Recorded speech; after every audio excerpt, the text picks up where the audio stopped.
Uh, a very good evening. I believe my voice is audible and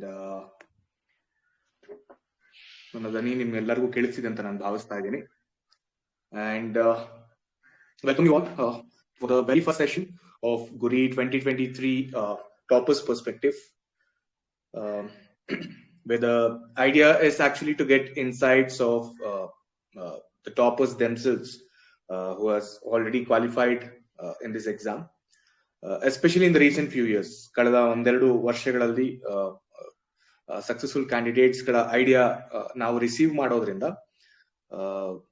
like we can alter and modify our approach towards the very same exam is what we are intended to do today with this session. In the previous edition, that is 2022 GURI, as well, we had invited many toppers, including people,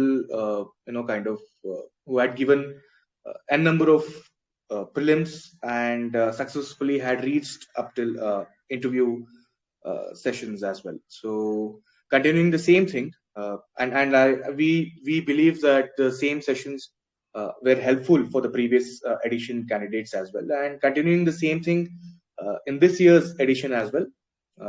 We are inviting certain toppers who have achieved in this particular exam, and that way they will be exchanging certain perspective, their opinions, and some important observations which will definitely be helpful for our next few months of journey with UPSC.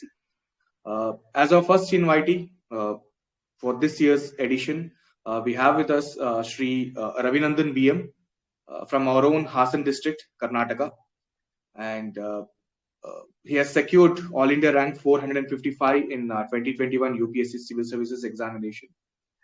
And he has been allotted to one of the topmost services which we all dream of, Indian Police Services. And Ravinandan has a very good track record of clearing prelims multiple times and reaching out to mains as well. And therefore, since we are concentrating more on the prelims phase right now in the next few months, I think he's the best candidate. And I believe since he's also planning to upgrade the services to IAS, he's one such person probably who can give some insights towards the willpower and the discipline which we all require to crack this particular phase of the exam. And we felt he's the most suitable person to start off our journey to know the topper's perspective in a special and a very unique way. It's the session will be divided into two, as you know. Ravinandan will be exchanging certain opinions and observations, what he has felt in the first few minutes, and later on, as per his suggestion, we'll be taking up question answers. You can ask questions, and based on your questions, he'll be answering all your queries. That way, we can kind of make it an interactive session as well. So let's just wait for him to finish his talk, and then we can take the questions. So with this, we can kind of end the session as well in a very quick fashion. We don't want to waste the time as well.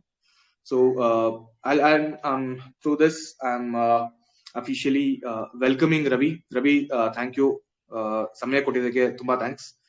And welcome for this particular session. And I hope ನಿಮ್ಮ ಈ ಅಭಿಪ್ರಾಯಗಳು, ನಿಮ್ಮ ಒಂದಷ್ಟು suggestions ನಮ್ಮ aspirants ಗಳಿಗೆ ಬಹಳ ಸಹಾಯಕ ಅಂತ ನಾನು ಭಾವಿಸ್ತಾ ಇದ್ದೀನಿ. So without any delay, I'm handing it over to Ravi. Over to you, Ravi. Please go ahead. Thank you, Vaishak, for such a nice introduction. And good evening, everyone. As introduced by my friend, Mr. Vaishak Bagi. My name is Ravinandan. I have secured All India rank 455 in Civil Services Examination 2021, and I have been allotted Indian Police Service.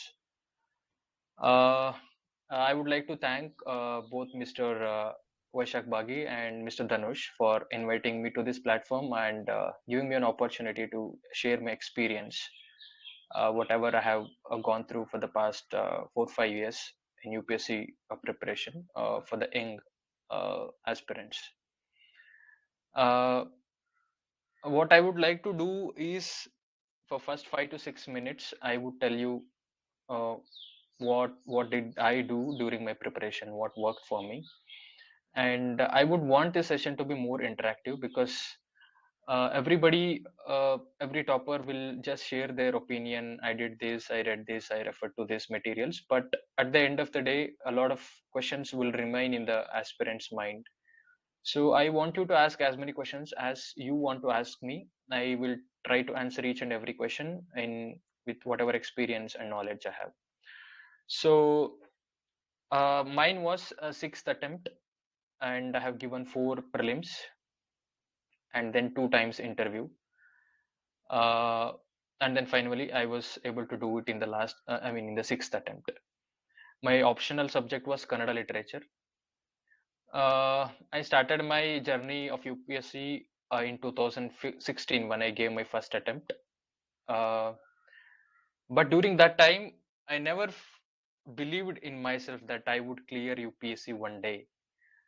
I thought I would get some government job and leave this field. But with each and every passing attempt, I started to develop more interest in UPSC, and that gave me a confidence that one day definitely this is something possible for me.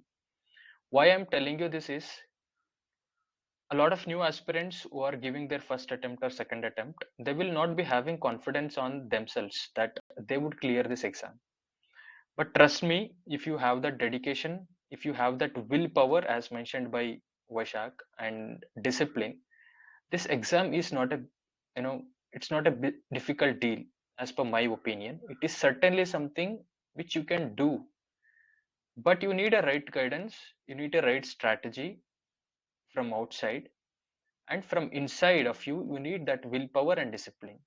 If you have it, definitely anybody can pass this exam. And I am the best example for you. I don't say that I'm so much disciplined, but yes, I had commitment, I had dedication that I have to do this one day. And that dedication itself, I think, gave me that willpower and gave me that hope, that optimism that definitely, yeah, this is possible for me. I can do this. And that made me to sit for hours together on my study table every day. And finally, it gave me the result. Uh, I would tell each and every aspirant that believe in your preparation. If you are doing something wrong, it is fine. If you have failed in one attempt, if you have failed prelims 2 to 3 times, it is fine. But don't, and make sure that you will not make the same mistakes in coming attempts also. You identify the mistake that you are doing right now and just try to rectify the mistake. And it is never too late to rectify your mistake, to make a new strategy, and to learn from others. So just analyze your preparation, where you are going wrong, and just make a right strategy. This is for those who are already in the field of preparation for past 1 to 2 attempts. And those who are giving attempts, those who are taking their first attempt in the coming year, I would tell them your beginning must be very good. If you get the right start, you will finish this race very quickly, because this UPSC is not a sprint, it is like a marathon.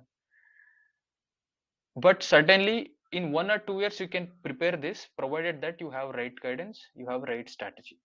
So make sure that you will make a right strategy for you. And how will you make it? One thing is, you have to listen to those who have cleared, you have to interact with your teachers, you have to introspect yourself, what is your strength and weakness, in which area you are good at, in which area you are bad at, where you have to work hard, where you have to work more. So make this right strategy and just dive. Without making strategy, without understanding the depth and width of a pool, you should not dive. This is what I did during my initial stages of preparation. I didn't understand the width and depth of this pool, and I just dived. And after diving and after swimming for some time, I understood the depth and width. But by the time, already 2 to 3 attempts were over. So that's why I'm telling those who are starting fresh, those who are giving their first attempt, understand the nature of this exam, understand the syllabus thoroughly, by heart the syllabus, paste it on your study table, wherever you want, see it every day. Just hold that crux of this UPSC exam. If you do this, 50% of your preparation is over. Just understand the gravity. Every topper will say the same: understand the gravity, understand the gravity, understand the gravity. But how to understand this gravity? Same thing. Listen to what wrong things were did by previous toppers, understand the syllabus, take opinion from experienced people, and make your own strategy. That's how you will understand the gravity of this exam. So, like I said before, I think this session should be more interactive. I don't exactly know what to say, because all the toppers speak about this is the material I referred to this source, I saw this many tests, I wrote this many tests.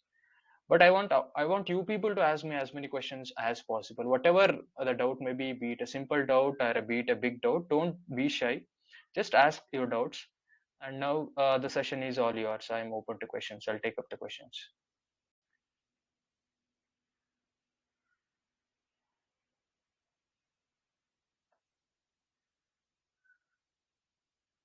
Vaishak?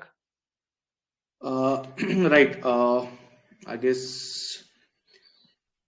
whoever wants to talk, whoever wants to ask question can just raise your hand. Channabaswa have allowed you to speak. Please unmute Yeah. yourself and you can ask your question.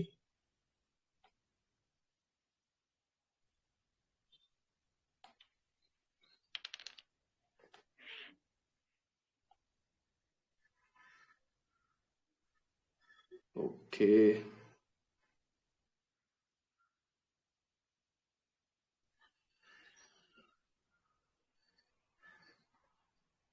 Whoever it is, please try to unmute yourself. You need not be shy. I know. I'll take each and every question. There is no such thing like a genuine doubt or an ingenuine doubt. You can ask any question you want. Hello Ah, hello sir ನಮಸ್ತೆ. yeah, please. Namaste. Nagaraj ಹೇಳಿ. Sir, ಈಗ ಎಷ್ಟು ಬೇಕಾದಷ್ಟು ಓದಿದ ನಂತರನು ಒಂದು self doubt ಬರ್ಲಿಕ್ಕೆ start ಆಗ್ತದೆ sir exam ಸಮೀಪ ಆದಂಗೆ. ಸೊ ಅದು ಆ ಮೆಂಟಾಲಿಟಿ ಹೆಂಗಿರ್ಬೇಕಂತ ಸರ್?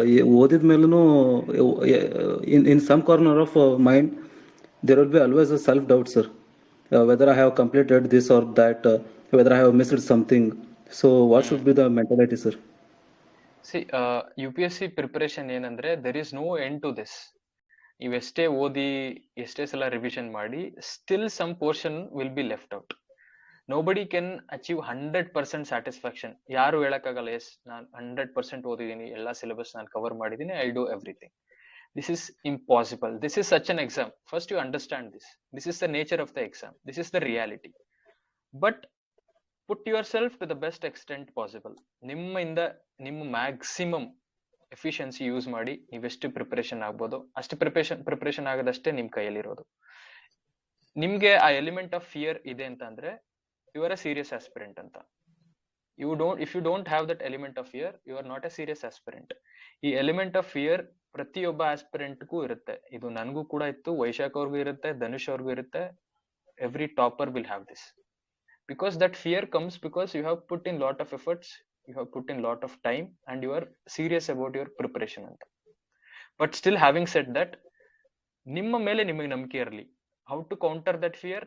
ನಿಮ್ಮ ಪ್ರಿಪರೇಷನ್ ಮೇಲೆ ನಿಮಗೆ ನಂಬಿಕೆ ಇರಲಿ. ಎಸ್, ನಾನು ಯಾವುದೋ ಒಂದು ಲೆಫ್ಟ್ ಓವರ್ ಪೋರ್ಷನ್ಗೋಸ್ಕರ I should not neglect what I have prepared over these many days. Say for example, out of 100% syllabus, if you have prepared for 70 to 80%, if you have left 20%, why are you neglecting the 70 to 80% of preparation just for this 20% of what you have not prepared? Just believe in what you have prepared and go for the exam. Just tell to yourself, yes, ಇದು ನಾನು ಒಬ್ಬನಿಗೆ ಆಗ್ತಾ ಇರೋದಲ್ಲ, ಪ್ರತಿಯೊಬ್ಬರಿಗೂ ಆಗುತ್ತೆ. Exam pass ಆಗಿರೋರ್ಗೂ ಆಗಿರುತ್ತೆ ಇದು one stage. But I have to accept it and I have to just manage my emotions. Just manage your emotion ಅಷ್ಟೇ. You just have to tell yourself, this happens to everyone, I should not fear for it. ನಿಮಗೆ ನೀವೇ motivation ಮಾಡ್ಕೋಬೇಕು. There is, as per my experience, there is no other way, I think. I hope I answered your question. Thank you, sir.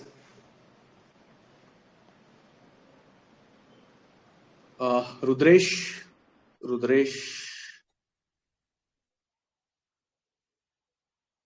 Please unmute ಮಾಡ್ಕೊಳ್ಳಿ.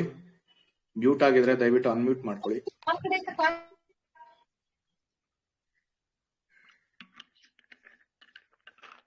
Okay. Amulya?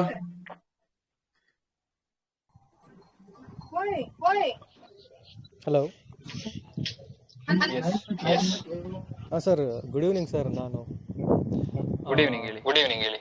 1 year ಆಗಿದೆ sir coaching ತೊಗೊಂಡು. Like ಇನ್ನು coaching ನಡೀತಿದೆ. Okay. Okay. Maximum 70% syllabus ಮುಗಿಸಿದ್ದಾರೆ sir. ಇವಾಗ ನಾನು attempt ಕೊಡ್ಬೋದಾ sir, like ಅಂತ ನನಗೆ ಕನ್ಫ್ಯೂಸ್ ಇದೆ ಸರ್. ಸೊ ನಿಮ್ದಿದು ನೆಕ್ಸ್ಟ್ ಕೊಡೋದು ಫಸ್ಟ್. ಹೌದು ಸರ್, ಫಸ್ಟ್ ಅಟೆಂಪ್ಟ್ ಇದೆ. ನನ್ನ ವಾಯ್ಸ್ ನನಗೆ ಎಕೋ ಆಗ್ತಿದೆ. First attempt. ಪ್ರಶ್ನೆ ಕೇಳಿದ ನಂತರ ದಯವಿಟ್ಟು ಮ್ಯೂಟ್ ಮಾಡ್ಕೊಳ್ಳಿ. Yeah fine. I understood your question. ನೀವು ಕೋಚಿಂಗ್ ಹೋಗಿದ್ದೀರಾ, 70% ಆಫ್ ದ ಸಿಲೆಬಸ್ ಕಂಪ್ಲೀಟ್ ಆಗಿದೆ. So you are in doubt whether to give this attempt or not ಅಂತ. It depends on your confidence. ನೀವೀಗ 70% ಸಿಲೆಬಸ್ ನಿಮಗೆ ಕಂಪ್ಲೀಟ್ ಆಗಿದೆ ಅಂದ್ರೆ, to what extent you are confident on what you have read in the 70% of what you have been taught in your coaching institute. Definitely you can go, nan prakara you can go and give, because if you have completed 70% of the syllabus and if you are serious about your preparation, definitely you can go and give. If you are not able to clear, at least you will get an experience. Nan prakara ನೀವು ಹೋದ್ರೆ ಒಂದು ಎಕ್ಸಾಮ್ಗೆ prelims exam ಅಲ್ಲಿ ಕೂತು ಬಂದ್ರೆ ನಿಮ್ಗೆ exam heat feel ಆಗುತ್ತೆ. ಆ ಎಕ್ಸಾಮ್ ಹಾಲಲ್ಲಿ ಟ್ರಸ್ಟ್ ಮೀ, ಆ 2 hours ಅಲ್ಲಿ ನಿಮ್ಗೆ ಎಷ್ಟೊಂದು ರಿಯಲೈಸೇಷನ್ ಆಗುತ್ತೆ ನಿಮ್ಮ ಪ್ರಿಪರೇಷನ್ ಅಲ್ಲಿ. Okay, you will read some question, ನಿಮ್ಗೆ your mind starts thinking. So okay, ನಾನು ಆ ತರ ಓದ್ಬೇಕಾಗಿತ್ತು, ಈ ತರ ಓದ್ಬೇಕಾಗಿತ್ತು, I did wrong there, I did wrong here, this is how to do my preparation. You will start thinking from that moment itself. Exam ಹಾಲಿಂದ preparation ಮಾಡ್ತೀರಾ and you will get more seriousness. So ನನ್ನ ಪ್ರಕಾರ you can go and give the attempt. If you are a GM candidate, you have 6 attempts. If you are OBC, you have 9 attempts. So I don't think there is any meaning in just saving your attempts. This is my opinion, but ultimately it is your call finally. But I feel if you go and give your attempt, you would get more seriousness. If you are clearing, it is good. If you are getting an opportunity to write mains, a lot of gates will open. If you once ನೀವು prelims na clear ಮಾಡಿ mains exam ನ ಒಂದ್ಸಲ ಬರೆದ್ರೆ, you will get that clear pitch about UPSC preparation. This is my experience. ಯಾಕಂದ್ರೆ ನಾವೇನ್ ಮಾಡ್ತೀವಿ prelims preparation ಅಲ್ಲಿ, just we will narrow down our preparation. Prelims ಬಗ್ಗೆನೇ ಓದ್ಕೊಂಡು ಕೂತ್ಕೊಡ್ತೀವಿ, ನಾವು ಮೈನ್ಸ್ ಬಗ್ಗೆ ಅಷ್ಟು ಓದಲ್ಲ. ಬಟ್ ಮೈನ್ ಸಿಲೆಬಸ್ ಯಾವ ತರ ಇದೆ ಅಂದ್ರೆ ತುಂಬಾ ಹೋಲಿಸ್ಟಿಕ್ ಆಗಿದೆ. ನೀವು ಯಾವಾಗ ಮೈನ್ಸ್ ಒಂದ್ಸಲ ಪ್ರಿಪರೇಷನ್ ಸ್ಟಾರ್ಟ್ ಮಾಡ್ತೀರಾ ತರೋ ಆಗಿ, ನಿಮ್ ಥಿಂಕಿಂಗ್ ಎಬಿಲಿಟಿ ಜಾಸ್ತಿ ಆಗುತ್ತೆ, ನಿಮ್ ಲಾಜಿಕಲ್ ರೀಸನಿಂಗ್ ಜಾಸ್ತಿ ಆಗುತ್ತೆ. It will help also for next prelims. ನಿಮ್ ಮುಂದೆ ಬರುವಂತ ಪ್ರಿಲಿಮ್ಸ್ಗೂ ಕೂಡ ಹೆಲ್ಪ್ ಆಗುತ್ತೆ. ನಿಮ್ ನಾಲೆಡ್ಜ್ ಡೈವರ್ಸ್ ಆಗುತ್ತೆ, ನೀವು ಬ್ರಾಡ್ ಪರ್ಸ್ಪೆಕ್ಟಿವ್ ಅಲ್ಲಿ ಥಿಂಕ್ ಮಾಡಕ್ ಸ್ಟಾರ್ಟ್ ಮಾಡ್ತೀರಾ. So I would recommend, if you are serious, you can go and give. It will give you lot of experience and seriousness. Thank you. Hello sir, good evening. Good evening. Good evening Lokesh. Sir, ನಂದು 2 ಪ್ರಶ್ನೆ ಇದೆ. ಹೇಳಿ. First question ಬಂದ್ಬಿಟ್ಟು, ಇವಾಗ presently ನಾನು test series ತಗೋತಾ ಇದ್ದೀನಿ ಪ್ರಿಲಿಮ್ಸ್ಗೆ, ಗುರಿ ಕಡೆಯಿಂದನೇ. So after the test series I feel like 15 days ತುಂಬಾ ಮೈನರ್ ಮಿಸ್ಟೇಕ್ಗಳನ್ನ ತುಂಬಾ ಜಾಸ್ತಿ ಮಾಡ್ತಾ ಇದ್ದೀನಿ. ಸೊ ಆಫ್ಟರ್ ಸಿನಾಪ್ಸಿಸ್ ನಾನು ಓದಿದ ತಕ್ಷಣ ನನಗೆ ಗೊತ್ತಾಗುತ್ತೆ, ಓ ಇದು ನನಗೆ ಗೊತ್ತಿತ್ತು, ಬಟ್ ಸ್ಟಿಲ್ ಆ ಕ್ವಶನ್ ನ ಕಂಪ್ಲೀಟ್ ಆಗಿ ಓದೋದ್ರಲ್ಲಿ ಅಥವಾ ಅರ್ಥ ಮಾಡ್ಕೊಳ್ಳೋದ್ರಲ್ಲಿ ನಾನು ಫೇಲ್ ಆದೆ ಅಂತ ಅನಿಸ್ತಾ ಇದೆ. So how to rectify that one? Follow up question, second question ಬಂದ್ಬಿಟ್ಟು, let me answer your question first question. Okay, sure. So you only have the answer. ನಿಮ್ಮ ಹತ್ರನೇ ಆನ್ಸರ್ ಇದೆ. ನೀವು ಹೇಳಿದ್ರಿ I am making very small mistakes and ನಾನು ಈ ತರ ಆಲೋಚನೆ ಮಾಡಬೇಕಾಗಿತ್ತು, why did not I think in this way ಅಂತ ನಿಮ್ಗೆ ಥಾಟ್ ಬಂತು. That itself is the answer, that itself is a solution for your question. ನೀವು ಏನ್ ಕಳೆದ ಟೆಸ್ಟ್ ಕೊಟ್ರಲ್ಲ, that is not an end. ಆ ಟೆಸ್ಟ್ ಇಂದ ಏನ್ ಕಲ್ತಿರಲ್ಲ, just implement it for the upcoming test. Okay, prelims is on May 29th ಅಲ್ಲ, if I'm not wrong, May 28th or 29th. You have time still there. ಇವಾಗ ಏನ್ mistakes ಮಾಡ್ತಾ ಇದ್ದೀರಾ, ಪ್ರತಿ ಟೆಸ್ಟ್ ಇಂದ ನೀವು ಕಲಿತಾ ಹೋಗಿ. C, I'll tell you, if you are not making any mistake, if you are getting every question right, then what is the need for preparation? What is the need for going for a test series? What is the need for solving tests? Correct? It is just because you are making wrong. It is just because you are learning, you are solving tests. Learn from it. Adrinda then kalitira, apply it for the next test. See, from one test to another test, if at least just 2 to 3% of improvement is there, It makes a hell lot of difference, a lot of difference. So don't expect anything and everything to happen in a span of in a very quick span of time. It takes time. UPSC preparation takes time. Learning things, imbibing such things, such techniques, rectifying our mistakes, it takes time. Have some patience, please. ನಿಮ್ಮ ಕಳೆದ test ಅಲ್ಲಿ ಏನ್ ತಪ್ಪು ಮಾಡಿದೀರಾ ನೀವೇ identify ಮಾಡ್ಕೋತೀರಾ. Yes, what you are doing is exactly right. ನೀವು synopsis ನೋಡ್ತಿದ್ದೀರಾ, ಓಕೆ ನಾನು ಇಲ್ಲಿ ತಪ್ಪು ಮಾಡಿದೆ, ನಾನು ಇದು ಮಾಡಬಾರ್ದಾಗಿತ್ತು. That is the hint you are getting. Apply that hint for the upcoming test. Go with optimism. Okay, should I answer question? Yeah. Thank you, sir. Second Next question question, ಬಂದ್ಬಿಟ್ಟು, please. I don't know whether it's relevant or not now. ನಿಮ್ಮ mains preparation strategy ಯಾವ ತರ ಇತ್ತು sir? C brief ಆಗಿ ಹೇಳ್ಬೇಕು ಅಂದ್ರೆ ನಂದು mains first take the syllabus. For each and every word I made a notes of my own. ಅದಕ್ಕೆ ನಾನು ಇಂಟರ್ನೆಟ್ ಅಲ್ಲಿ I referred lot of resources, I referred lot of toppers answer copies, I referred to books also what I was preparing for prelims. Adrinda nan every GS paper ke every keyword ke I made a notes of my own, including my optional. That was fun, first thing. And then I started to write. Nandu first prelims clear ago tanaka I never wrote even a single answer for mains answer. I never read my optional. That was a very big mistake that I did. Mains preparation ಯಾವ ತರ ಇರಬೇಕಂದ್ರೆ it should go simultaneously with prelims preparation. ನೀವು ಯಾವಾಗ UPSC preparation start ಮಾಡ್ತೀರಾ, it is not just your prelims preparation, you are starting preparation for the whole process, mains, prelims and interview. From day one you should start your preparation for mains also. Notes making ಆಗಿರ್ಬೋದು, just start writing answers. Of course every first answer will be worst answer. ನಂದು ಕೂಡ worst answer ಆಗಿರುತ್ತೆ, ನಿಮ್ದು ಕೂಡ worst answer ಆಗಿರುತ್ತೆ, unless you have extra talent. If it is worse, don't mind. Just go ahead. Every day, ಹೋಗ್ತಾ you will see the improvements. ನಾನು ಮಾಡಿದ್ದು ಅದೇ. I started writing. Initially, ನಂದು ತುಂಬಾ ಆನ್ಸರ್ಸ್ ಕೆಟ್ಟಾಗಿ ಬರ್ತಿತ್ತು, but I wrote, and then I used to writing every day.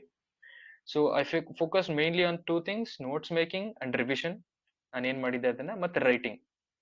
Essay ಆಗಿರ್ಬೋದು, GS ಆಗಿರ್ಬೋದು, optional ಆಗಿರ್ಬೋದು. ಅದ್ರ ಜೊತೆಗೆ to make some difference in my answer copies, to get that idea, I used to refer lot of toppers answer copies. ನಿಮ್ಗೆ toppers answer copies ತುಂಬಾ open websites ಅಲ್ಲಿ ಬೇಕಾದಷ್ಟು ಇದೆ. ವಿಷನ್ IS ಆಗಿರ್ಬೋದು, GS ಸ್ಕೋರ್ ಆಗಿರ್ಬೋದು, ಇನ್ಸೈಟ್ಸ್ ಆಗಿರ್ಬೋದು, forum IS ಆಗಿರ್ಬೋದು. ಅಲ್ಲಿ ಹೋಗಿ ನೀವು ಎಷ್ಟು ಟಾಪರ್ಸ್ ಆನ್ಸರ್ ಕಾಪೀಸ್ ರೆಫರ್ ಮಾಡೋಕ್ಕಾಗುತ್ತೆ ಅಷ್ಟು ಟಾಪರ್ ಆನ್ಸರ್ ಕಾಪೀಸ್ ರೆಫರ್ ಮಾಡಿ and develop your own style. ನಾವು ಟಾಪರ್ ಯಾವ ತರ ಬರ್ದಿದ್ದಾರೆ ಅದೇ ರೀತಿ ಬರೆಯಕ್ಕಾಗಲ್ಲ. You can just get some elements out of it and you will develop your own style. Just make notes, revise, start writing. This was my strategy for mains. Thank you so much, sir. Welcome.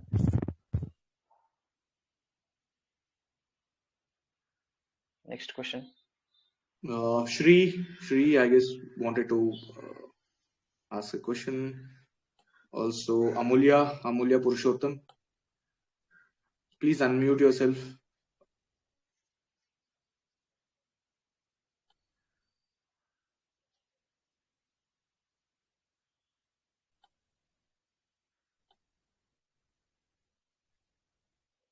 Hello. Yes. Hello. Sir ನಮಸ್ತೆ. ನಮಸ್ತೆ, ಹೇಳಿ.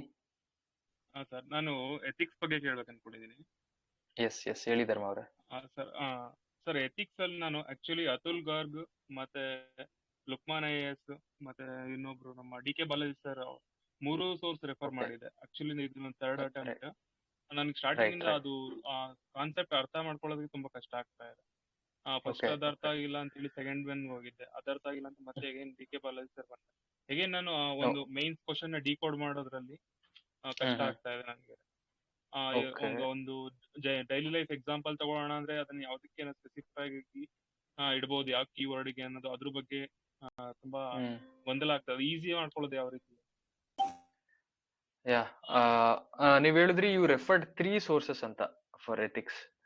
So what I would say is, year after you will select 1 book out of this 3. ನಿಮ್ಗೆ ಯಾವ್ದು easy ಅನ್ಸುತ್ತೋ, ನಿಮ್ಗೆ ಯಾವ್ದ್ರ ಮೇಲೆ ಜಾಸ್ತಿ confidence ಇದೆ, you just select 1 book. Instead of reading 3 again, just read that book multiple times. ನೀವು ಯಾವಾಗ in each and every reading your understanding will develop. Ethics concept ಅದೇ ತರ ಇರುತ್ತೆ. See, if you have come from humanities, you would understand ethics quickly maybe. If you come from technical backgrounds, engineering ಇಂದ ಅಥವಾ another BSc ಇಂದ ಬಂದಿದ್ರೆ ethics, of course you would feel difficult at the beginning. How you should make easy is you should read it as many times as possible. You ಪ್ರತಿ ಸಲ ಓದ್ತಾ you will automatically start developing the clarity. This is one thing. Second thing what you can do is there are a lot of open videos in YouTube. ನೀವು for example integrity concept ಅರ್ಥ ಆಗಿಲ್ಲ, compassion concept ಅರ್ಥ ಆಗಿಲ್ಲ, honesty concept ಅರ್ಥ ಆಗಿಲ್ಲ, emotional intelligence ಅರ್ಥ ಆಗಿಲ್ಲ, there are lot of videos. I remember ನಾನು ಕೂಡ ನೋಡಿದ್ದೆ, ಹಾರ್ವರ್ಡ್ ಯೂನಿವರ್ಸಿಟಿದು ಕೆಲವೊಂದು ಓಪನ್ ವಿಡಿಯೋಸ್ ಇದೆ. You can watch those videos, you can understand. Ethics ಅಲ್ಲಿ as per my understanding it brings out you what you R.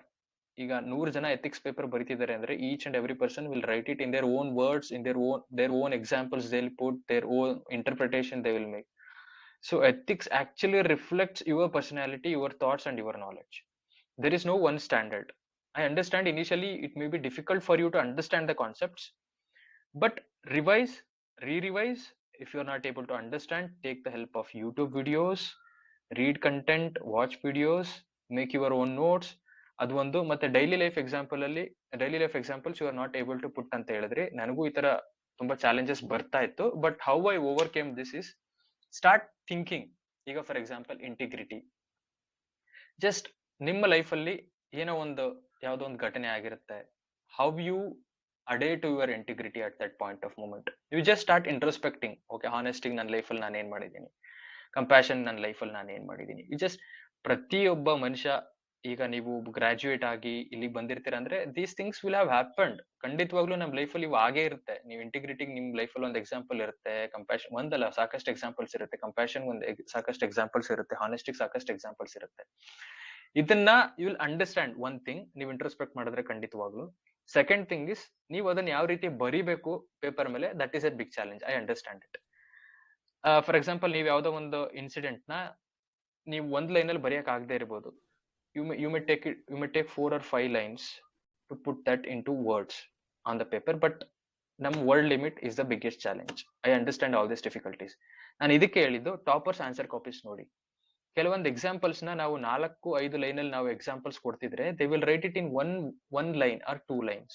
They have that ability, they have that talent. ಈ things ನ ನಾವು we have to pick from toppers answer copies. ಯಾವ ರೀತಿ concise ಮಾಡಬೇಕು, ಯಾವ keywords ಹಾಕಿ ನಾನು I should give this example, ನಾನು ಹೇಳೋದನ್ನ ಕಡಿಮೆ ವರ್ಡ್ಸ್ ಅಲ್ಲಿ ನಾನು ಯಾವ ತರ ಎಫೆಕ್ಟಿವ್ ಆಗಿ ಹೇಳ್ತೀನಿ. So this you have to imbibe from others. Refer to toppers answer copies. ಯಾವ ತರ ಎಕ್ಸಾಂಪಲ್ಸ್ ಕೊಡ್ತಿದ್ದಾರೆ ನೋಡಿ, you can definitely get hints from it. Thank you sir. Sir ಹಾಗೆ ಅದು ಕ್ವಶನ್ ಡಿಕೋಡ್ ಒಂದು 3 to 4 ಲೈನ್ಸ್ ಇರುತ್ತೆ ಮೈನ್ಸ್ ಅಲ್ಲಿ. ರೈಟ್. ಅದ್ರಲ್ಲಿ ಐಡೆಂಟಿಫೈ ಮಾಡಿ ಅದಕ್ಕೆ ಸೂಟಬಲ್ ಆನ್ಸರ್ ಬರೆಯೋದು ಯಾವ? ಅದು ಎಕ್ಸಾಕ್ಟ್ಲಿ ಮೈನ್ಸ್ ಅಲ್ಲಿ ಒಂದು ತಪ್ಪು ನಾವೇನ್ ಅನ್ಕೊಂಡಿರ್ತೀವಿ, ನಾನು ಮೈನ್ಸ್ ಪೇಪರ್ ಎಲ್ಲ ಕಂಪ್ಲೀಟ್ ಮಾಡಿ ಬಂದಿದ್ದೀನಿ, ತುಂಬಾ ಚೆನ್ನಾಗಿ ಬರ್ದಿದ್ದೀನಿ ಅನ್ನೋ ಒಂದು ಫೀಲ್ ಇರ್ತದೆ. ಬಟ್ ಅಲ್ಟಿಮೇಟ್ಲಿ ನಮ್ಮ ಮಾರ್ಕ್ಸ್ ನೋಡಿದಾಗ ತುಂಬಾ ಅಜಗಜಾಂತರ ಇರುತ್ತೆ. ನಾನ್ ಏನ್ ಎಕ್ಸ್ಪೆಕ್ಟ್ ಮಾಡಿದ್ದೆ, ನನ್ನ ಮಾರ್ಕ್ಸ್ ಏನ್ ಬಂದಿದೆ ಅದಕ್ಕೂ ತುಂಬಾ ಅಜಗಜಾಂತರ ಇರುತ್ತೆ. The main reason is wrong interpretation of questions. ನಾನು ಸರಿಯಾಗಿ ಕ್ವಶನ್ ನ ಇಂಟರ್ಪ್ರಿಟೇಷನ್ ಮಾಡಿರೋದಿಲ್ಲ. ಕ್ವಶನ್ ಒಂದು ಡಿಮ್ಯಾಂಡ್ ಮಾಡ್ತಿದ್ರೆ ನಾನು ಆನ್ಸರ್ ಒಂದು ಬರ್ದಿರ್ತೀನಿ. So as per my opinion, there is no other solution than practice. The more you practice, the more you understand. Yes, but ಒಂದು ಕೆಲವೊಂದು ಹಿಂಟ್ಸ್ ಏನ್ ಹೇಳ್ಬೋದು ಅಂದ್ರೆ, ಜಸ್ಟ್ ಐಡೆಂಟಿಫೈ ದ ಕೀವರ್ಡ್ಸ್. ಆ ಕ್ವಶನ್ ಅಲ್ಲಿ ಏನ್ ಕೀವರ್ಡ್ಸ್ ಕೊಟ್ಟಿದ್ದಾರೆ, throw your focus on those areas. Read and read the question. ನಾವೇನ್ ಮಾಡ್ತೀವಿ, ಹರಿಯಲ್ಲಿ ಟೈಮ್ ಕಡಿಮೆ ಇದೆ, I have to finish this question in 7 minutes ಅಂತ ಹೇಳಿ ನಾವು ಕ್ವಿಕ್ ಆಗಿ ಬರೆದು ಆನ್ಸರ್ ಬರೆಯಕ್ಕೆ ಸ್ಟಾರ್ಟ್ ಮಾಡ್ತೀವಿ. Don't make that mistake. If you don't understand question in one go, read it again, reread it again, understand it. So ನೀವು ಇದಕ್ಕೆ ಯಾವ ತರ ನೀವೇನ್ ಮಾಡ್ಬೋದು ಅಂತಂದ್ರೆ, you just practice. Previous year question papers ತಗೊಳ್ಳಿ UPSC ಇದು. Just start reading, just start understanding. ನೀವೊಂದು okay, this is what my interpretation for this question. ಅದಕ್ಕೆ ಮಾಡೆಲ್ ಆನ್ಸರ್ಸ್ ನಿಮ್ಗೆ ವೆಬ್ಸೈಟ್ ಅಲ್ಲಿ ತುಂಬಾ ಸಿಗುತ್ತೆ, ಬೇಕಾದಷ್ಟು ವೆಬ್ಸೈಟ್ಸ್ ಅಲ್ಲಿ ಸಿಗುತ್ತೆ. ಜಸ್ಟ್ ಸಿ ದ ಆನ್ಸರ್, ಅವ್ರು ಏನ್ ಕೊಟ್ಟಿದ್ದಾರೆ. ಸೊ ಜಸ್ಟ್ ಚೆಕ್, ನೀವೇನ್ ಇಂಟರ್ಪ್ರಿಟೇಷನ್ ಮಾಡಿದ್ರಿ ಆ ಇಂಟರ್ಪ್ರಿಟೇಷನ್ ಅವ್ರು ಕೊಟ್ಟಿರೋ ಮಾಡಲ್ ಆನ್ಸರ್ಗೆ ಮ್ಯಾಚ್ ಆಗ್ತಿದ್ಯಾ. If it is wrong, where did I go wrong, rectify it. If you do this exercise, definitely I'll tell you, you do this exercise for 50-60 questions, you will get that clarity how to get that question anta, interpret that question anta, you will get that idea. Okay sir, thank you. Thank you. Next. Hello sir, ನಮಸ್ಕಾರ. ನಮಸ್ತೆ, ಹೇಳಿ Ajit. Sir, ಅದೇ ನನ್ನ doubt ಏನಂದ್ರೆ, ಈಗ ವರ್ಷ minimum ಅಂದ್ರೂ 10 ಲಕ್ಷ ಜನ ಅಪ್ಲಿಕೇಶನ್ ಹಾಕ್ತಾರೆ, ಸರಿನಾ? ಆದ್ರೆ ಈಗ ಪ್ರತಿಯೊಬ್ರು ಈಗ ಆಲ್ಮೋಸ್ಟ್ ಆಲ್ ಎಲ್ಲ ಸೇಮ್ ಬುಕ್ಸ್ ನ ರೀಡಿಂಗ್ ಮಾಡ್ತಾರೆ. ಎಲ್ಲರೂ ಆಲ್ಮೋಸ್ಟ್ ಆಲ್ ಕಂಪ್ಲೀಟ್ ಆಗಿ ಎಲ್ಲ ಟೆಸ್ಟ್ ಸೀರೀಸ್ ಎಲ್ಲ ಪ್ರಾಕ್ಟೀಸ್ ಮಾಡ್ತಾರೆ. ಬಟ್ ಅಲ್ಲಿ ಏನ್ ಡಿಫ್ರೆನ್ಸ್ ಬರುತ್ತೆ ಅಂತ? Difference is you. 10 ಲಕ್ಷ ಜನ ಆಗ್ತಾರೆ, 10 ಲಕ್ಷ ಜನ ಒಬ್ಬರೇ ಅಲ್ಲ. That is the difference. Ajith is different, your friend Dharma is different, I am different, Vaishakh Bhagi is different. Different. C, ನಾನು ಅದೇ ಹೇಳಿದ್ದು. ಈಗ 10 ಲಕ್ಷ ಜನ ಅಪ್ಲಿಕೇಶನ್ ಹಾಕ್ತಾರೆ, ಎಲ್ಲ ಸೇಮ್ ರಿಸೋರ್ಸಸ್ ಓದ್ತಾರೆ. So what makes a difference is you itself. There are many things. ಇವಾಗ difference ಏನೇನ್ ಮಾಡುತ್ತೆ ಅಂದ್ರೆ, one thing is your personality. ನೀವು ಎಷ್ಟು ಸೀರಿಯಸ್ನೆಸ್ ಇದೆ ಈ ಪ್ರಿಪರೇಷನ್ಗೆ, ದಟ್ ಈಸ್ ಒನ್ ಥಿಂಗ್. ನಿಮ್ಮಲ್ಲಿ ಎಷ್ಟು ಡೆಡಿಕೇಶನ್, ಕಮಿಟ್ಮೆಂಟ್ ಇದೆ, ದಟ್ ಈಸ್ ಅನದರ್ ಥಿಂಗ್. ನೀವು ಯಾವ ತರ ಸ್ಟ್ರಾಟಜಿ ಮಾಡ್ತೀರಾ ಎಕ್ಸಾಮ್ ಪ್ರಿಪರೇಷನ್ಗೆ, ದಟ್ ಈಸ್ ಅನದರ್ ಥಿಂಗ್. ಈಗ ನಾನು ಒಂದು ಕ್ವಶನ್ ಕೊಡ್ತೀನಿ ನಿಮ್ಗೆ, ಯಾವ್ದೋ ಎಥಿಕ್ಸ್ ಕ್ವಶನ್ ಅಥವಾ ನಿಮ್ಮ ಆಪ್ಷನಲ್ ಕ್ವಶನ್. ಸೊ ನೀವು 10 ಜನ ಓದಿರ್ತೀರಾ, ಒಂದೇ ಕಂಟೆಂಟ್ ಓದಿರ್ತೀರಾ, ನೀವೆಲ್ಲ ಒಂದೇ ತರ ಬರೀತೀರಾ? ಇಲ್ಲ sir. That is the difference.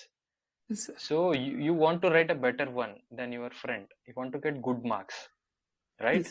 So for that what you will do? You will do something more. ನಿಮ್ಮ ಪ್ರೆಸೆಂಟೇಷನ್ ಮೇಲೆ ನೀವು ವರ್ಕ್ ಮಾಡ್ತೀರಾ, ನಿಮ್ಮ ಹ್ಯಾಂಡ್ ರೈಟಿಂಗ್ ಮೇಲೆ ನೀವು ವರ್ಕ್ ಮಾಡ್ತೀರಾ, ನೀವು ಹಾಕೋ ಕಂಟೆಂಟ್ ಮೇಲೆ ನೀವು ವರ್ಕ್ ಮಾಡ್ತೀರಾ. You will do that extra work, right? Yes sir. That itself makes the difference. Okay sir, thank you. That extra work itself makes the difference. You can ask more questions if you want, if you didn't get the clarity. ಇಲ್ಲ sir, I understand. Yeah. Thank you sir. Thank you, welcome. Hello sir, ನನ್ನ ಹೆಸರು ಜಗದೀಶ್ ಅಂತ. ಹೇಳಿ sir, ನಾನು recent 5 months ಇಂದ ಓದ್ತಾ ಇದ್ದೀನಿ. ಒಂದು 2 ಅಟೆಂಪ್ಟ್ ಅಲ್ಲೇ ಕೊಟ್ಟಿದ್ದೀನಿ UPSC ಗೆ. ನನ್ ಬುಕ್ಸ್ ನ ಸ್ಟ್ಯಾಂಡರ್ಡ್ ಸ್ಪೆಕ್ಟ್ರಮ್ ಆಗ್ಬೋದು, ಪೊಲಿಟಿ ಲಕ್ಷ್ಮೀಕಾಂತ್ ಆಗ್ಬೋದು, ನನ್ ಬುಕ್ಸ್ ಯಾವ್ದ ಮೇಲೂ ಡಿಪೆಂಡ್ ಓದೇ ಇರ್ಲಿಲ್ಲ. ಅದನ್ನ ನನ್ ನೋಟ್ಸ್ ಏನಿದೆ ಅದನ್ನ ಮತ್ತೆ ರ್ಯಾಪಿಡ್ ರಿವಿಷನ್ ಯಾವ್ದಾರ ಮೆಟೀರಿಯಲ್ ಇದೆ ಅದನ್ನ ಮಾತ್ರ ಫೋಕಸ್ ಮಾಡಿ ನಾನು 4 months ಪ್ರಿಪೇರ್ ಆಗಿ ಅದಕ್ಕೆ ರಿಲ್ಸ್ ಕೊಡ್ತಾ ಇದೆ. ಆದ್ರೆ ನನ್ ಸ್ಕೋರ್ ಮ್ಯಾಕ್ಸಿಮಮ್ 46 ಇಂದ 50 ಕ್ವಶನ್ಸ್ ಮಾತ್ರ ರೈಟ್ ಆಗ್ತಿತ್ತು 100ಗೆ. ನಾ 2 ಸಲ ಬರ್ದಾಗ್ಲೂ ಆಲ್ಮೋಸ್ಟ್ ಆ ರೇಂಜ್ ಅಲ್ಲೇ ಇತ್ತು. ನಾನು ಟೆಸ್ಟ್ ಸೀರೀಸ್ ಪ್ರತಿದಿನ ಬರೆದ್ರು ಆ ರೇಂಜ್ ಅಲ್ಲೇ ಇರುತ್ತೆ, ಬಟ್ ಇನ್ಕ್ರೀಸ್ ಆಗ್ತಿಲ್ಲ. ಈಗ 4 months ನಾನು ಬುಕ್ ಓದೋಣ ಅಂತ ಸ್ಟಾರ್ಟ್ ಮಾಡಿದ್ರೆ ಈ ಬುಕ್ಸ್ ಟೈಮ್ ಕನ್ಸ್ಯೂಮ್ ಜಾಸ್ತಿ ಆಗುತ್ತೆ. ಸೊ ನಾನು ಏನ್ರ ಮನೆಗೆ ಹೆಂಗ್ ಪ್ರಿಪೇರ್ ಮಾಡೋದು ಅಂತ ಡೌಟ್ ಆಗ್ತಿದೆ. ನೀವು ಫುಲ್ ಟೈಮ್ UPSC ಪ್ರಿಪರೇಷನ್ ಮಾಡ್ತಿರೋದು ಅಥವಾ ವರ್ಕಿಂಗ್? ಸರ್, ವರ್ಕ್ ಮಾಡ್ತಿದ್ದೆ ಲಾಸ್ಟ್ 5 months. ಈಗ ರೀಸೆಂಟ್ ಜನವರಿಯಿಂದ ಓದಕ್ ಸ್ಟಾರ್ಟ್ ಮಾಡಿದೀನಿ. So you are full time preparing ಇವಾಗ? ಇವಾಗ ಸರ್, ಈಗ ಫುಲ್ ಟೈಮ್ ಪ್ರಿಪೇರ್ ಆಗ್ತಾ ಇದೀನಿ. ಸೊ ಮುಂಚೆ 2 ಅಟೆಂಪ್ಟ್ ಕೊಟ್ಟಾಗ you are working and giving attempts? ಇಲ್ಲ ಸರ್, ಅವಾಗ ಫುಲ್ ಪ್ರಿಪರೇಷನ್ ಮಾಡಿದೆ. ಸೊ ನೀವು ಫುಲ್ ಪ್ರಿಪರೇಷನ್ ಮಾಡಿದ್ರೆ you should not have relied only on this short cuts. ನನ್ನ ಪ್ರಕಾರ ಇಟ್ಸ್ ಓಕೆ. ನಾನು ಬುಕ್ಸ್ ಸ್ಟಾರ್ಟಿಂಗ್ ಓದೋದಕ್ಕೆ ಡಿಫಿಕಲ್ಟಿ ಆಗುತ್ತೆ ಸರ್, ಅದಕ್ಕೋಸ್ಕರ ನಾನು ನೋಟ್ಸ್ ಮೇಲೆ ಜಾಸ್ತಿ ಡಿಪೆಂಡ್ ಆಗ್ತಾ ಇದೆ. ಸಿ ಜಗದೀಶ್ ಅಲ್ಲ ನಿಮ್ಮ ಹೆಸರು?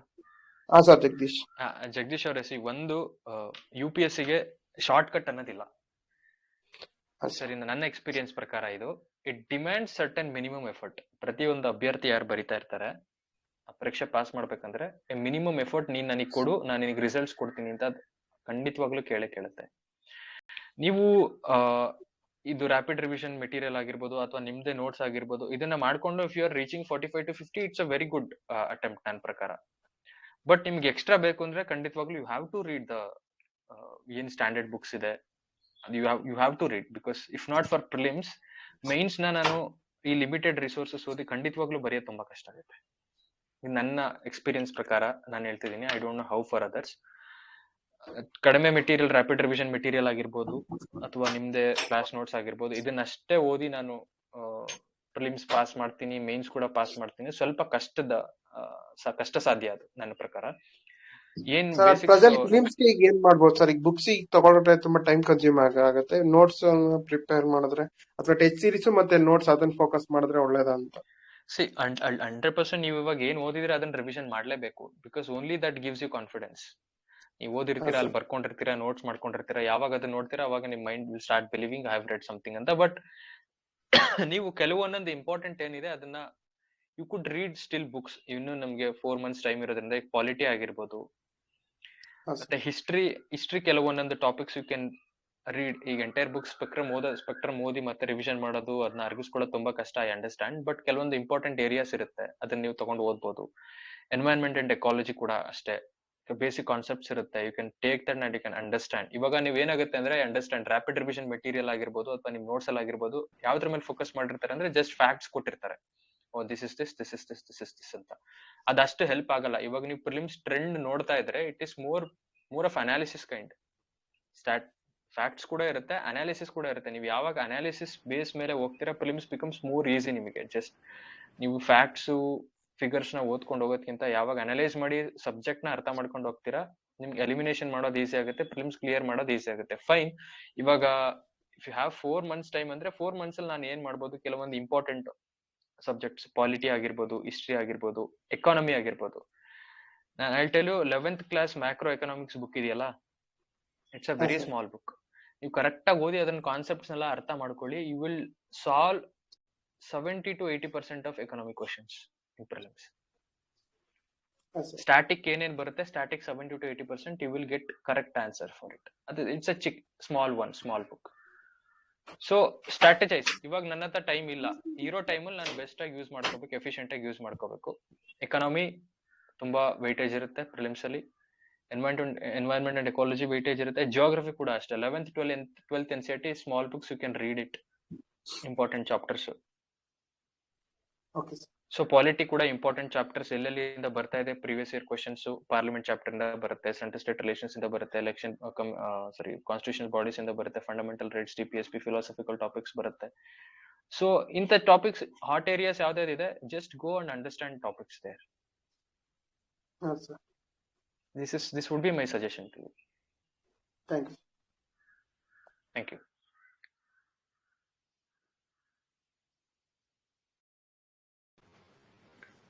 Sir.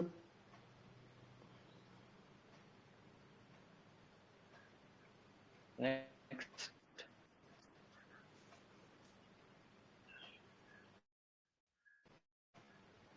Hello.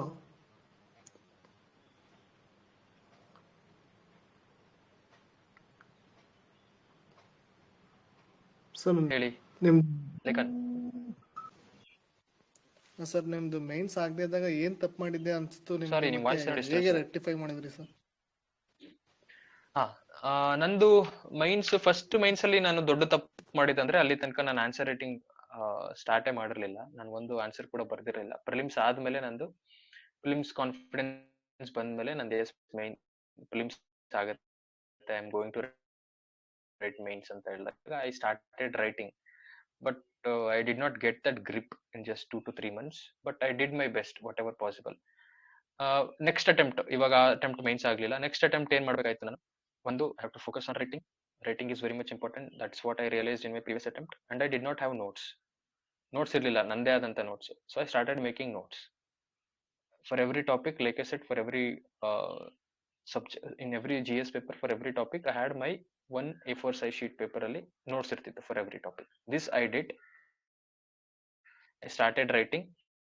I started to refer previous year question papers. I started to write more.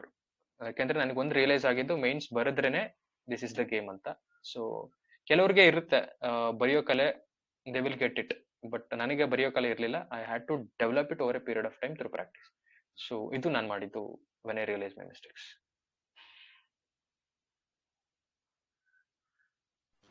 Sir ಅಂದ್ರೆ ಮೊದಲು ನೀವು ಕಂಟೆಂಟ್ ಮಿಸ್ ಆಗಿತ್ತು ಅನ್ಸ್ತಾ, ಇಲ್ಲ ಸ್ಟ್ರಕ್ಚರಿಂಗ್ ಮಿಸ್ ಆಗಿತ್ತು ಅಂತ ಸರ್? ನನ್ನ ಹತ್ರ ಎರಡೂ ಇರಲಿಲ್ಲ ಫಸ್ಟ್ ಅಟೆಂಪ್ಟ್ ಅಲ್ಲಿ. ನನಗೆ answer writing I had zero idea when I started. After clearing prelims in my second attempt ನನಗೆ ಕಂಟೆಂಟ್ ಕೂಡ ಗೊತ್ತಿರಲಿಲ್ಲ ಕರೆಕ್ಟ್ ಆಗಿ, ಸ್ಟ್ರಕ್ಚರಿಂಗ್ ಕೂಡ ಗೊತ್ತಿರಲಿಲ್ಲ. But initial stages my objective was to learn the content. ಯಾಕೆಂದ್ರೆ I have to write something. ಒಂದು question ಇದ್ದಾಗ I focus mainly on content. ಆ ಕಂಟೆಂಟ್ ಹೆಂಗ್ ಬಂತು ಅಂದ್ರೆ ನಾನು ನೋಟ್ಸ್ ಮಾಡೋದ್ರಿಂದ ಬಂತು. And then after I start, ನನ್ ಕ್ವೆಶನ್ ಕೊಟ್ರೆ, ಏನೋ ಒಂದು ಕ್ವೆಶನ್ ಕೊಟ್ರೆ ಐ ನೋ ದ ಕಂಟೆಂಟ್, ಇದ್ರ ಬಗ್ಗೆ ನಾನು ಏನಾದ್ರು ಬರಿಬಹುದು ಅಂತ ಒಂದ್ಸಲ ಐಡಿಯಾ ಬಂದ್ಮೇಲೆ I started to focus on structuring. ಇದನ್ನ ಯಾವ ರೀತಿ ನಾನು ಬೆಟರ್ ಆಗಿ ಪ್ರೆಸೆಂಟ್ ಮಾಡಬಹುದು ಇನ್ ಸಕ್ಸೆಸಿವ್ ಅಟೆಂಪ್ಟ್ಸ್, ನೆಕ್ಸ್ಟ್ ಬರೋ ಅಟೆಂಪ್ಟ್ಸ್ ಅಲ್ಲಿ. So and then I worked on that aspect, structuring.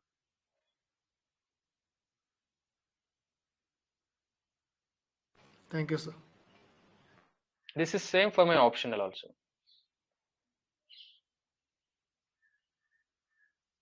Kannada optional ಬಗ್ಗೆ ಒಂಚೂರು ಹೇಳಿ ಸರ್.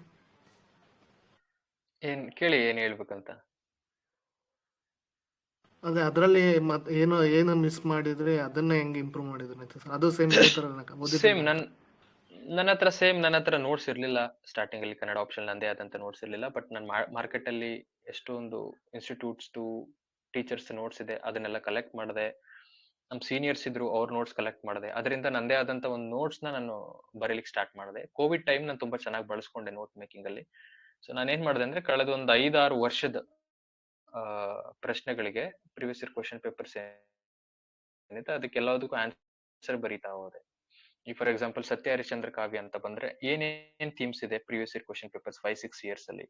ಅರನೆಂಬುದು ಸತ್ಯ, ಸತ್ಯನೆಂಬುದು ಅರ, ಇದ್ಯಾವ ತರ ಗಣಗಾತಿರ ಪ್ರಸಂಗ ಆಗಿರ್ಬೋದು. ಸೊ ಒಂದು 3 to 4 ಥೀಮ್ಸ್ ಇರುತ್ತೆ. ಆ 3 to 4 ಥೀಮ್ಸ್ಗೆ I made notes for every. Satya Harishchandra ಆಗಿರ್ಬೋದು, ನಂಬಿಣರಗಳಾಗಿರ್ಬೋದು, ವಚನಗಳಾಗಿರ್ಬೋದು, ಪ್ರತಿ ಎಂಟೈರ್ ಸಿಲೆಬಸ್ ಏನಿದೆ ಅದಕ್ಕೆ ಆ ಸಬ್ಜೆಕ್ಟ್, ಆ ಟಾಪಿಕ್ ಐಡೆಂಟಿಫೈ ಮಾಡೋದು, ಆ ಟಾಪಿಕ್ ಒಳಗಡೆ ಪ್ರಿವಿಯಸ್ ಇಯರ್ ಏನೇನ್ ಕ್ವಶನ್ಸ್ ಕೇಳಿದ್ದಾರೆ ನೋಡೋದು, ಆ themes wise okay this is the theme, this is the theme, this is the theme, ಆ ಥೀಮ್ ವೈಸ್ ನಾನು ನೋಟ್ಸ್ ಮಾಡ್ಕೊಳ್ಳೋದು, ನಂದೇ ಆದಂತ ನೋಟ್ಸ್. ಇದು ನಾನು ಕೋವಿಡ್ ಟೈಮ್ ಅಲ್ಲಿ ತುಂಬಾ ಮಾಡಿದೆ, ಅದು ನನಗೆ ತುಂಬಾ ಹೆಲ್ಪ್ ಆಯ್ತು. I would recommend you also. ನೀವು ಅದು ಪ್ರಿವಿಯಸ್ ಇಯರ್ ಕ್ವಶನ್ ಪೇಪರ್ಸ್ ಒಂದು 5 to 6 ಇಯರ್ಸ್ ಕ್ವಶನ್ ಪೇಪರ್ಸ್ ನೋಡಿ, ಏನೇನ್ ಥೀಮ್ಸ್, ಈ ವಚನ ಸಾಹಿತ್ಯ ಬಂತಂದ್ರೆ ಏನೇನ್ ಥೀಮ್ಸ್ ಕೇಳಿದ್ದಾರೆ, ಕೀರ್ತನೆಗಳು ಬಂತಂದ್ರೆ ಏನೇನ್ ಥೀಮ್ಸ್ ಕೇಳಿದ್ದಾರೆ,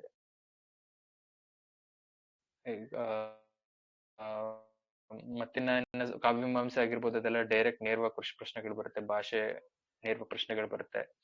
ಸೊ ಇಂಥದ್ದೇನು ಅವಶ್ಯಕತೆ ಇಲ್ಲ. ಬಟ್ ಅಪಾರ್ಟ್ ಫ್ರಮ್ ದಟ್, ಈಗ ವಡ್ರಾದಲ್ಲಿ ಏನೇ ಥೀಮ್ಸ್ ಬಂದಿದೆ, ಏನೇನು ಪ್ರಿವಿಯಸ್ ಇಯರ್ ಕ್ವಶನ್ ಪೇಪರ್ಸ್ ಕೇಳಿದ್ದಾರೆ, ಕುಮಾರವ್ಯಾಸನಲ್ಲಿ ಏನೇನು ಪ್ರಿವಿಯಸ್ ಇಯರ್ ಕ್ವಶನ್ ಪೇಪರ್ಸ್ ಕೇಳಿದ್ದಾರೆ, ಯಾವ್ಯಾವ ಥೀಮ್ ಬಂದಿದೆ, ಈ ಥೀಮ್ಸ್ ಮೇಲೆ ನಂದು 10 ಮಾರ್ಕ್ಸ್ಗೆ ಏನೇನು ಕ್ವಶನ್ಸ್ ಕೇಳಿದ್ದಾರೆ 10 ಮಾರ್ಕ್ಸ್ ಅಲ್ಲಿ ವರ್ಡ್ ಲಿಮಿಟ್ ಅಲ್ಲಿ ನೋಟ್ಸ್ ಮಾಡ್ತಿದ್ದೆ. 15 ಮಾರ್ಕ್ಸ್ಗೆ ಏನ್ ಕೇಳಿದ್ದಾರೆ 15 ಮಾರ್ಕ್ಸ್ಗೆ ವರ್ಡ್ ಲಿಮಿಟ್ ನೋಟ್ಸ್ ಮಾಡ್ತಿದ್ದೆ. 20 ಮಾರ್ಕ್ಸ್ ಕೇಳಿದ್ರೆ 20 ಮಾರ್ಕ್ಸ್ ಅಲ್ಲಿ ಇಷ್ಟು ಕಂಟೆಂಟ್ ಹಾಕ್ಬೇಕಂತ ನೋಟ್ಸ್ ಮಾಡ್ತಿದ್ದೆ. ಅದು ನನಗೆ ತುಂಬಾ ಹೆಲ್ಪ್ ಆಯ್ತು. ರಿವಿಷನ್ ಕೂಡ ನನಗೆ ತುಂಬಾ ಹೆಲ್ಪ್ ಆಯ್ತು. ಐ ವುಡ್ ರೆಕಮೆಂಡ್ ನೀವು ಈ ತರ ಮಾಡಿದ್ರೆ ನಿಮ್ಗೂ ಕೂಡ ಹೆಲ್ಪ್ ಆಗುತ್ತೆ. ಸರ್ ಮತ್ತೆ last question, S L marks ಹೇಗೆ ಇಂಪ್ರೂವ್ ಮಾಡೋದು ಅಂತ ಹೇಳ್ತೀರಾ ಒಂಚೂರು? ಅಂದ್ರೆ ಯಾವ ತರ ಬರೀಬೇಕು, ಏನು ಓವರ್ ಆಗಿ ಏನು ಇರ್ಬೇಕು ಎಸ್ ಎಲ್ ಅಂತ?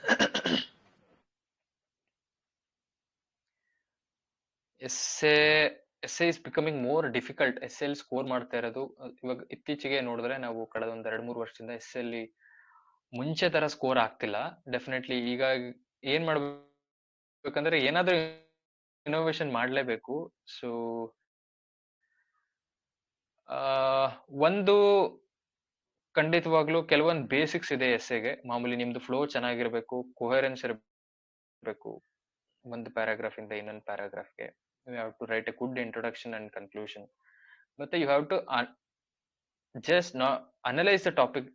ಈಗ ನಾವ್ ಯಾವ್ದು ಒಂದು ಡೈಮೆನ್ಷನ್ ಅಲ್ಲಿ ಅನಲೈಸ್ ಮಾಡೋದ್ಕಿಂತ ಒಂದು ಏನೋ ಟಾಪಿಕ್ ಕೊಟ್ಟಿದ್ದಾರೆ ಅಂದ್ರೆ you have to analyse in multiple ways, multiple dimensions ಅಲ್ಲಿ ಅನಲೈಸ್ ಮಾಡ್ಬೇಕು. ಒಂದು ಏನೋ ಒಂದು ಟಾಪಿಕ್ ಕೊಟ್ಟಿರ್ತಾರೆ, so you will first you just say yes to this topic. Yes, what this topic has given is this so and so so and so. You just substantiate that topic by giving examples, facts, figures, etc., whatever. Next you will also counter that, you know, the dimension. For example, ನಾನು ಏನ್ ಹೇಳ್ಬೋದು ಅಂದ್ರೆ,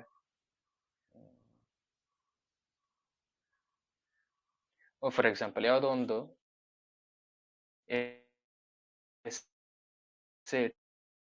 topic, slow and steady wins the race ಅಂತ ಏನೋ ಒಂದು topic ಇದೆ ಅಂತ ತಿಳ್ಕೊಳ್ಳಿ. Slow and steady wins the race ಅಂತ ನೀವೇನ್ ಬರೀತೀರಾ, ಇಂಟ್ರೊಡಕ್ಷನ್ ಬರೀತೀರಾ. ನೆಕ್ಸ್ಟ್ ಏನ್ ಬರೀತೀರಾ, ಬಾಡಿಯಲ್ಲಿ slow and steady wins the race. ಏನೇನೋ ನಿಮ್ದು ಎಕ್ಸಾಂಪಲ್ಸ್ ಕೊಟ್ಟಿರ್ಬೋದು, ನಿಮ್ ಸ್ಟೋರೀಸ್ ಆಗಿರ್ಬೋದು, ಏನೋ ಆಗ್ತಾ ಹೋಗ್ತೀರಾ. ಅನದರ್ ಡೈಮೆನ್ಷನ್ ಇದಕ್ಕೆ ಯಾವ ತರ ಕೊಡ್ಬೋದು, it's not always slow ones will win the race. Sometimes you have to be fast to win the race. So give that dimension, another dimension. So ಈ ತರ you have to give as many dimensions as possible. ಇದೊಂದು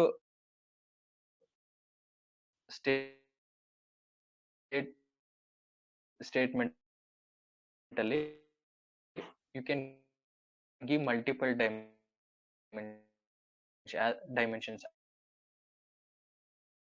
as many dimensions as possible. ನಿಮ್ಗೆ I would recommend Balaji sir ಅವರು ಒಂದು essay perspectives ಅಂತ YouTube ಅಲ್ಲಿ videos ಇದೆ, open videos. ಅದು ನೋಡಿ ಅವ್ರು ಈ ತರ ಡೈಮೆನ್ಷನ್ಸ್ ತುಂಬಾ ಕೊಡ್ತಾರೆ ನಿಮ್ಗೆ, ತುಂಬಾ ಹೆಲ್ಪ್ ಆಗುತ್ತೆ. ನಾನು ಕೂಡ ಈ ಡೈಮೆನ್ಷನ್ಸ್ ನ ಕಲ್ತಿದ್ದು ಆ ವಿಡಿಯೋಸ್ ನೋಡಿ. ಮತ್ತೆ ಒಂದು ನಿಮ್ದು ಎಸ್ಸೆ ಏನ್ ಬರೀತಿರಲ್ಲ ಅದನ್ನ ತೋರಿಸಿ ನಿಮ್ ಟೀಚರ್ಸ್ಗೆ ಅಥವಾ ನಿಮ್ ಫ್ರೆಂಡ್ಸ್ಗೆ ತೋರಿಸಿ ಅವರಿಂದ ಒಪಿನಿಯನ್ ತಗೊಳ್ಳಿ. ನಿಮ್ ಎಸ್ಸೆ ಸ್ಟ್ರಕ್ಚರಿಂಗ್ ಕರೆಕ್ಟ್ ಆಗಿ ಬರ್ತಿದ್ಯಾ, ಕೋಹರೆನ್ಸ್ ಸರಿಯಾಗಿದ್ಯಾ, ಪ್ರೆಸೆಂಟೇಶನ್ ಚೆನ್ನಾಗಿದ್ಯಾ. So you can do this. I think these are the lines to work to get. Sir ನಿಮ್ದು ವಾಯ್ಸ್ ಫ್ಲಕ್ಚುಯೇಟ್ ಆಗ್ತಿದೆ.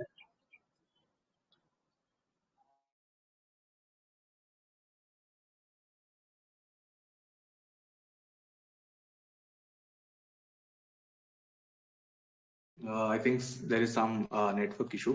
ನಾನು ಕ್ರಾಸ್ ಚೆಕ್ ಮಾಡಿದ್ದೀನಿ. Wait a minute.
ಹಾ, ಕೇಳಿಸ್ತಿದೆ ಈಗ. Vaishakh, it's better now. I'm sorry. I don't know whether I answered the question of Lekan. I'm sorry, there was some network error. I think that was done, I believe. Meanwhile, sorry to interrupt. I wanted one particular aspect ನಿಮ್ ಕಡೆಯಿಂದ address ಮಾಡಿಸ್ಬೇಕಾಗಿತ್ತು with respect to the marks, especially prelims mock test. So prelims mock tests and how to utilize that, and especially practice ಮಾಡಿ ಕಲಿಬೇಕು ಅಂತಾನೆ ಇದೆ when it comes to prelims. So what's your take on mocks? What's the importance and how to utilize that ಅಂತ? ಖಂಡಿತವಾಗ್ಲೂ it matters very much mock test ಅನ್ನೋದು. ಯಾಕಂದ್ರೆ ನಾವು ಎಷ್ಟೊಂದು ಮಿಸ್ಟೇಕ್ಸ್ ನ ಮಾಡ್ತಾ ಇದೀವಿ. ಒಬ್ರು ಆಸ್ಪಿರೆಂಟ್ ಕೇಳಿದ್ರು, ನಾನು ಸಿನಾಪ್ಸಿಸ್ ಓದ್ಬೇಕಾದ್ರೆ ನನಗೆ ಇದು ರಿಯಲೈಸ್ ಆಗ್ತಾ ಇದೆ ಮಿಸ್ಟೇಕ್ಸ್ ಅಂತ. That is how you have to take the mock test. Mock test ಬರೀತೀರಾ, you will see the synopsis, ನಿಮ್ಮಲ್ಲಿ ಏನ್ ತಪ್ಪಾಗ್ತಾ ಇದೆ, you will have to rectify that fault and you have to implement it. You have to overcome that fault in the next successive test. So take your mock test seriously. ಈ mock test ಆಡೋದ್ರಿಂದ advantages ಏನಂದ್ರೆ, ಒಂದು, you will come out that of exam fear. ಈಗ ನೀವು test questions ನ solve ಮಾಡದೆ 1-2-3 test papers ನ solve ಮಾಡ್ಕೊಂಡು ಎಕ್ಸಾಮ್ ಹೋದ್ರೆ, you will have that fear. Okay, questions ಯಾವ ತರ ಬರುತ್ತೋ ಅಂತ ನಿಮ್ಗೆ ಐಡಿಯಾ ಇರಲ್ಲ. ಕ್ವೆಶನ್ಸ್ ನ ಟಚ್ ಮಾಡಕ್ ಭಯ ಆಗ್ತಾ ಇರುತ್ತೆ because of negative valuation. This is one thing. Second thing is you will learn to manage time effectively. ಯಾಕಂದ್ರೆ ನಮಗೆ ಕೊಡೋದು 2 hours ಆಫ್ ಟೈಮ್. ಆ 2 hours ಆಫ್ ಟೈಮ್ ಅಲ್ಲಿ you have to answer all the questions. Out of 100 questions, it is up to you how many you are answering, but you should only you will have only 2 hours of time. That time management will come only when you sit for 2 hours for multiple times before you go to the actual examination. Second thing. Third thing of utility of mocks is you will revise the subjects multiple times. For example, you are writing history today, next week some other subject, history will come again after some weeks, polity will come again after some weeks, economy will come again after some weeks. We will go through multiple revisions. This multiple revision is a fundamental requirement of UPSC preparation. So in all these aspects, mock test is important. Along with this, you also refer previous question papers. This is one thing I forgot actually to mention. I would emphasize on referring to previous year question papers ಎಲ್ರಿಗೂ ದಯವಿಟ್ಟು previous year question papers ನ ತಗೊಳ್ಳಿ, ಒಂದು 5 to 6 year question papers ನೀವು solve ಮಾಡಿದ್ರೆ previous year question papers ನ okay ಈ ಪ್ರಶ್ನೆಗೆ ಈ ಉತ್ತರ, ಈ ಪ್ರಶ್ನೆಗೆ ಈ ಉತ್ತರ ಅಂತ ನೋಡ್ಕೊಂಡು ಹೋಗೋದಲ್ಲ. You read each and every statement word by word ಅದು ಇನ್ಗ್ರೈನ್ ಆಗ್ತಾ ಹೋಗ್ತಾ ಇರಬೇಕು ನಿಮ್ಮ ಮೈಂಡ್ ಅಲ್ಲಿ. ಯಾಕೆಂದ್ರೆ UPSC ಪ್ರಿಲಿಮ್ಸ್ ಏನಿದೆ, it is all about the kind of words that UPSC uses. It's all about tone and tenor of UPSC language. A UPSC language na ನೀವು ಹಿಡಿದ್ರಿ ಅಂದ್ರೆ prelims becomes very much easy. So it comes by analyzing previous year question papers more and more. ನೀವು ಒಂದು ವರ್ಷದ paper ನ you analyze it multiple times. Even though you have understood it, just go back again, just see it again. The reason being, the more you see, the more confidence you will develop on UPSC language. So ಹಾಗಾಗಿ previous year question paper ಏನಿದೆ, 2 things you have to write which have to be done on priority. One thing is sticking to syllabus throughout until you clear your UPSC journey, until you pass this exam. You have to keep 2 things important in your mind. One thing is UPSC syllabus, another thing is previous year question papers. These things will give you a lot of benefits. Trust me, this is not just me. You go and ask any successful candidate who has cleared UPSC, they will emphasize importantly on these two things. So don't forget to do these 2 things, and simultaneously practice as many mocks as possible. Develop confidence, learn to manage time, revise, and just go with the confidence to the exam hall.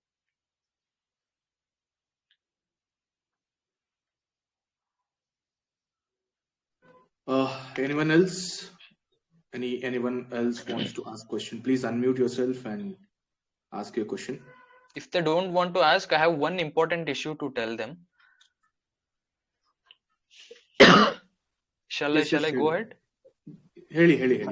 So ಇದೇನಾಗ್ತದೆ ಅಂದ್ರೆ notification ಬಂದಾಗಿಂದ ನನಗೆ ಹಲವಾರು calls ಬರ್ತಾ ಇದೆ. This is regarding OBC certificate. I just wanted to mention about this. ಏನಾಗ್ತಾ ಇದೆ ಅಂದ್ರೆ ನಮ್ಮ ಹುಡುಗರಿಗೆ ಇಂತ ಹೆಚ್ಚಾಗಿ ನಮ್ಗೆ ಯಾರು OBC ಇಶ್ಯೂಯಿಂಗ್ ಅಥಾರಿಟೀಸ್ ಇದಾರೆ, ಅವ್ರಿಗೆ OBC ಬಗ್ಗೆ ಕರೆಕ್ಟ್ ಆಗಿ ಅಂಡರ್ಸ್ಟ್ಯಾಂಡಿಂಗ್ ಇಲ್ಲ, ಕರೆಕ್ಟ್ ಆಗಿ ಕ್ಲಾರಿಟಿ ಇಲ್ಲ. ನಮ್ಮಲ್ಲಿ ಒಂದು ಕಾಮನ್ ನೋಷನ್ ಏನಿದೆ ಅಂದ್ರೆ 8 lakhs ಕ್ರಾಸ್ ಆಗಿದ ತಕ್ಷಣ ನಿಮ್ಮ ಫ್ಯಾಮಿಲಿ ಇನ್ಕಮ್ ನೀವು OBC ಗೆ ಬರೋದಿಲ್ಲ. You will come to creamy layer and hence you will not be able to claim this OBC reservation ಅನ್ನೋದು ಒಂದು ಕಾಮನ್ ನೋಷನ್ ಇದೆ. This is absolutely wrong. ನಿಮ್ಮ family income even if it is crossing 8 lakhs, you are still eligible for OBC. Go to NCBC website and read the DOPT memorandum. ಅದರಲ್ಲಿ exclusion classes ಇದೆ. ನಿಮ್ಮ ಅಪ್ಪ group C employees ಆಗಿರ್ಬೋದು, he might be at the edge of retirement. He would be getting more salary. ಹಾಗಾಗಿ ನಿಮ್ಮ family income it would be crossing 8 lakhs. So just for that reason, you cannot assume yourself that you will not get OBC. You will still get OBC. ನಿಮ್ಮ ತಂದೆ ತಾಯಿ ಇಬ್ರು ಕೂಡ employees ಆಗಿರ್ಬೋದು, ಅವ್ರಿಬ್ರು salary ಸೇರಿಸಿ ನಿಮ್ಮ ಫ್ಯಾಮಿಲಿ ಇನ್ಕಮ್ 8 lakhs ಕ್ರಾಸ್ ಆಗ್ತಾ ಇರ್ಬೋದು, but still you will get OBC if your parents are group C employees. And OBC, listen to this carefully, OBC is not determined based on the income of your family. It is determined based on the status of your parents. Status means whether they are group A employees, group B employees, group C employees. And income from salary and agriculture income is not taken into account to determine your OBC status. So ನಿಮ್ಮ community ಏನಿದೆ ಅದು central OBC list ಅಲ್ಲಿ ಬರ್ತಿದೆ ಅಂದ್ರೆ you make sure you will use this benefit. So ಇದ್ರ ಬಗ್ಗೆ OBC ಬಗ್ಗೆ ನಿಮಗೆ ಏನೇ ಡೌಟ್ಸ್ ಇತ್ತಂದ್ರೆ you can reach out to me, or can reach out to Dhanush, or can reach out to Vaishakh. We will help you. ಯಾಕಂದ್ರೆ ಎಷ್ಟೋ ಜನರಿಗೆ even though they are belonging genuinely to OBC, ಅವರಿಗೆ ದೇ ಆರ್ ಅಸ್ಯೂಮಿಂಗ್ ದೆಮ್ಸೆಲ್ಸ್ ನಾವು 8 lakhs cross ಆಗಿದ ತಕ್ಷಣ ನಾನು OBC creamy ಲೇಯರ್ಗೆ ಬರ್ತೀನಿ. ಅಥವಾ ನೀವು ತಾಲೂಕ್ ಆಫೀಸ್ಗೆ ಹೋಗ್ತೀರಾ OBC ಸರ್ಟಿಫಿಕೇಟ್ ಕೇಳಕ್ಕೆ, ಅಲ್ಲಿ ಅವ್ರದೇ ಆದಂತ ಡಾಕ್ಯುಮೆಂಟ್ಸ್ ಕೇಳ್ತಾರೆ. ನೀವು ಟಿಲ್ 10th ಸ್ಟ್ಯಾಂಡರ್ಡ್ ನೀವು ಹಳ್ಳಿಯಲ್ಲಿ ಓದಿರ್ಬೇಕು, ಗ್ರಾಮೀಣ ಅಭ್ಯರ್ಥಿ ಸರ್ಟಿಫಿಕೇಟ್ ಕೊಡಿ, ಇಲ್ಲದ್ರೆ OBC ಸರ್ಟಿಫಿಕೇಟ್ ಕೊಡಕ್ಕಾಗಲ್ಲ ಅಂತ. ಇದೆಲ್ಲ ಅಬ್ಸಲ್ಯೂಟ್ಲಿ ನಥಿಂಗ್. ಇದೆಲ್ಲ ರಬಿಶ್. ಅವರೇ ಇದೆಲ್ಲ ಡಾಕ್ಯುಮೆಂಟ್ಸ್ ಎಲ್ಲ ಕ್ರಿಯೇಟ್ ಮಾಡ್ಕೊಂಡಿದ್ದಾರೆ. ಸೊ ಇದರಿಂದ ಎಷ್ಟೋ ಜೆನ್ಯೂನ್ ಕ್ಯಾಂಡಿಡೇಟ್ಸ್ಗೆ OBC ಸರ್ಟಿಫಿಕೇಟ್ ಸಿಗ್ತಿಲ್ಲ. ನನಗೆ ಹಲವಾರು ನೋಟಿಫಿಕೇಶನ್ಸ್ ಬಂದ್ಮೇಲೆ I got nearly 5 to 6 calls about this. So I felt like I should bring this issue in this platform also. So I just brought this. So make sure that if you are coming to central OBC list and if you are eligible to get OBC, make sure you will get that benefit. That's all from my side, Vaishak. If anybody wants to ask question, they can ask. Hi sir, it's Praveen here. Hi. Praveen ಹೇಳಿ. I need to know about some current affairs ಹೇಗೆ prepare ಆಗಬೇಕು ಅಂತ sir. Like ಈಗ every day news paper ನೋಡಿ notes ಮಾಡೋದು ಸ್ವಲ್ಪ ಕಷ್ಟ ಆಗ್ತಿದೆ. So can we depend on any like institution ಇಂದ ಬರೋಂತ ಲೈಕ್ ಒಂದು ಮೆಟೀರಿಯಲ್ಸ್ ಮೇಲೆ ಡಿಪೆಂಡ್ ಆಗ್ಬೋದಾ? And PT 365 is enough for that, or should you really go with a newspaper, sir? Like because it's very time consuming, that's why. Yes. See, absolutely what you said is exactly right. But newspaper time consuming ಆಗಿರುತ್ತೆ. ಬಟ್ ನೀವು newspaper ನ over a period of time you will learn newspaper ಅಲ್ಲಿ ಯಾವ್ದು important from exam perspective. ಅದಕ್ಕೆ ನಾನು ಹೇಳಿದ್ದು ನಿಮಗೆ ಸಿಲೆಬಸ್ ನ ತರವಾಗಿ ಅರ್ಥ ಮಾಡ್ಕೊಳ್ಳಿ. If you understand the syllabus well, you will identify this topic in the newspaper is important for me. I should only read this. I should not spend more time on this. This is one thing. This is how you will read newspaper. Second thing is, yes, you can go for any one of the coaching institutes monthly magazine. ನೀವು multiple refer ಮಾಡಕ್ ಹೋಗ್ಬಿಡಿ ದಯವಿಟ್ಟು. It's my suggestion. Every coaching institution will give the same. You decide which coaching institution you are going for. Take one, just read that, revise it over and over again. ಇದ್ರ ಜೊತೆ ಇದೊಂದು ಮಾಡ್ಬೋದು. ಇಲ್ಲ ಅಂದ್ರೆ ನೀವು ಇನ್ನೊಂದು ಐ ವುಡ್ ಸಜೆಸ್ಟ್, ಈಗ online ಅಲ್ಲಿ ಬೇಕಾದಷ್ಟು ಇದೆ. DNS ರಾವ್ಸ್ ಒಂದು ಡೈಲಿ ನ್ಯೂಸ್ ಸಿಂಪ್ಲಿಫೈಡ್ ಒಂದು ಬರುತ್ತೆ, ಅದನ್ನ ನೋಡ್ಬೋದು. Multiple institutes news paper analysis ಬರುತ್ತೆ. That would certainly help you. ನಾನು ಕೂಡ DNS Rau's news paper analysis ನೋಡ್ತಾ ಇದ್ದೆ, ಅದು ನನಗೆ ತುಂಬಾ ಹೆಲ್ಪ್ ಆಯ್ತು. You can if you feeling that you are investing too much of time on news paper and you have to cut it, these are the alternatives available.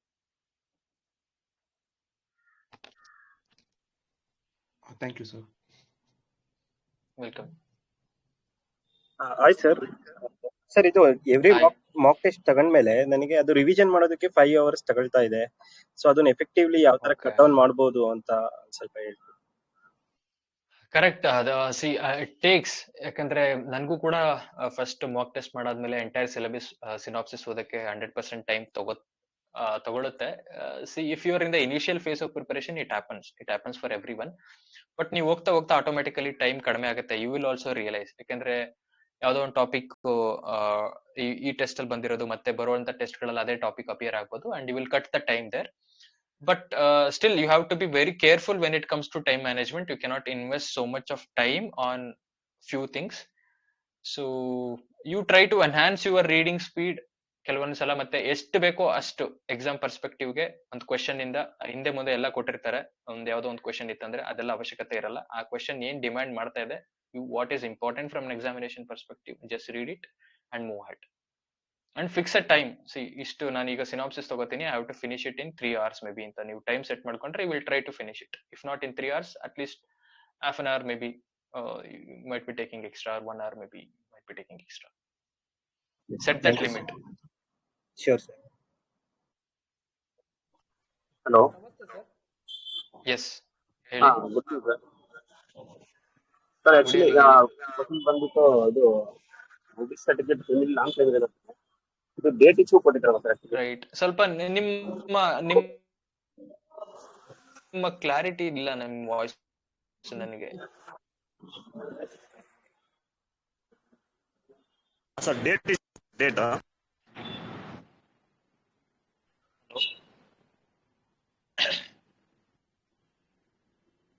Hello sir.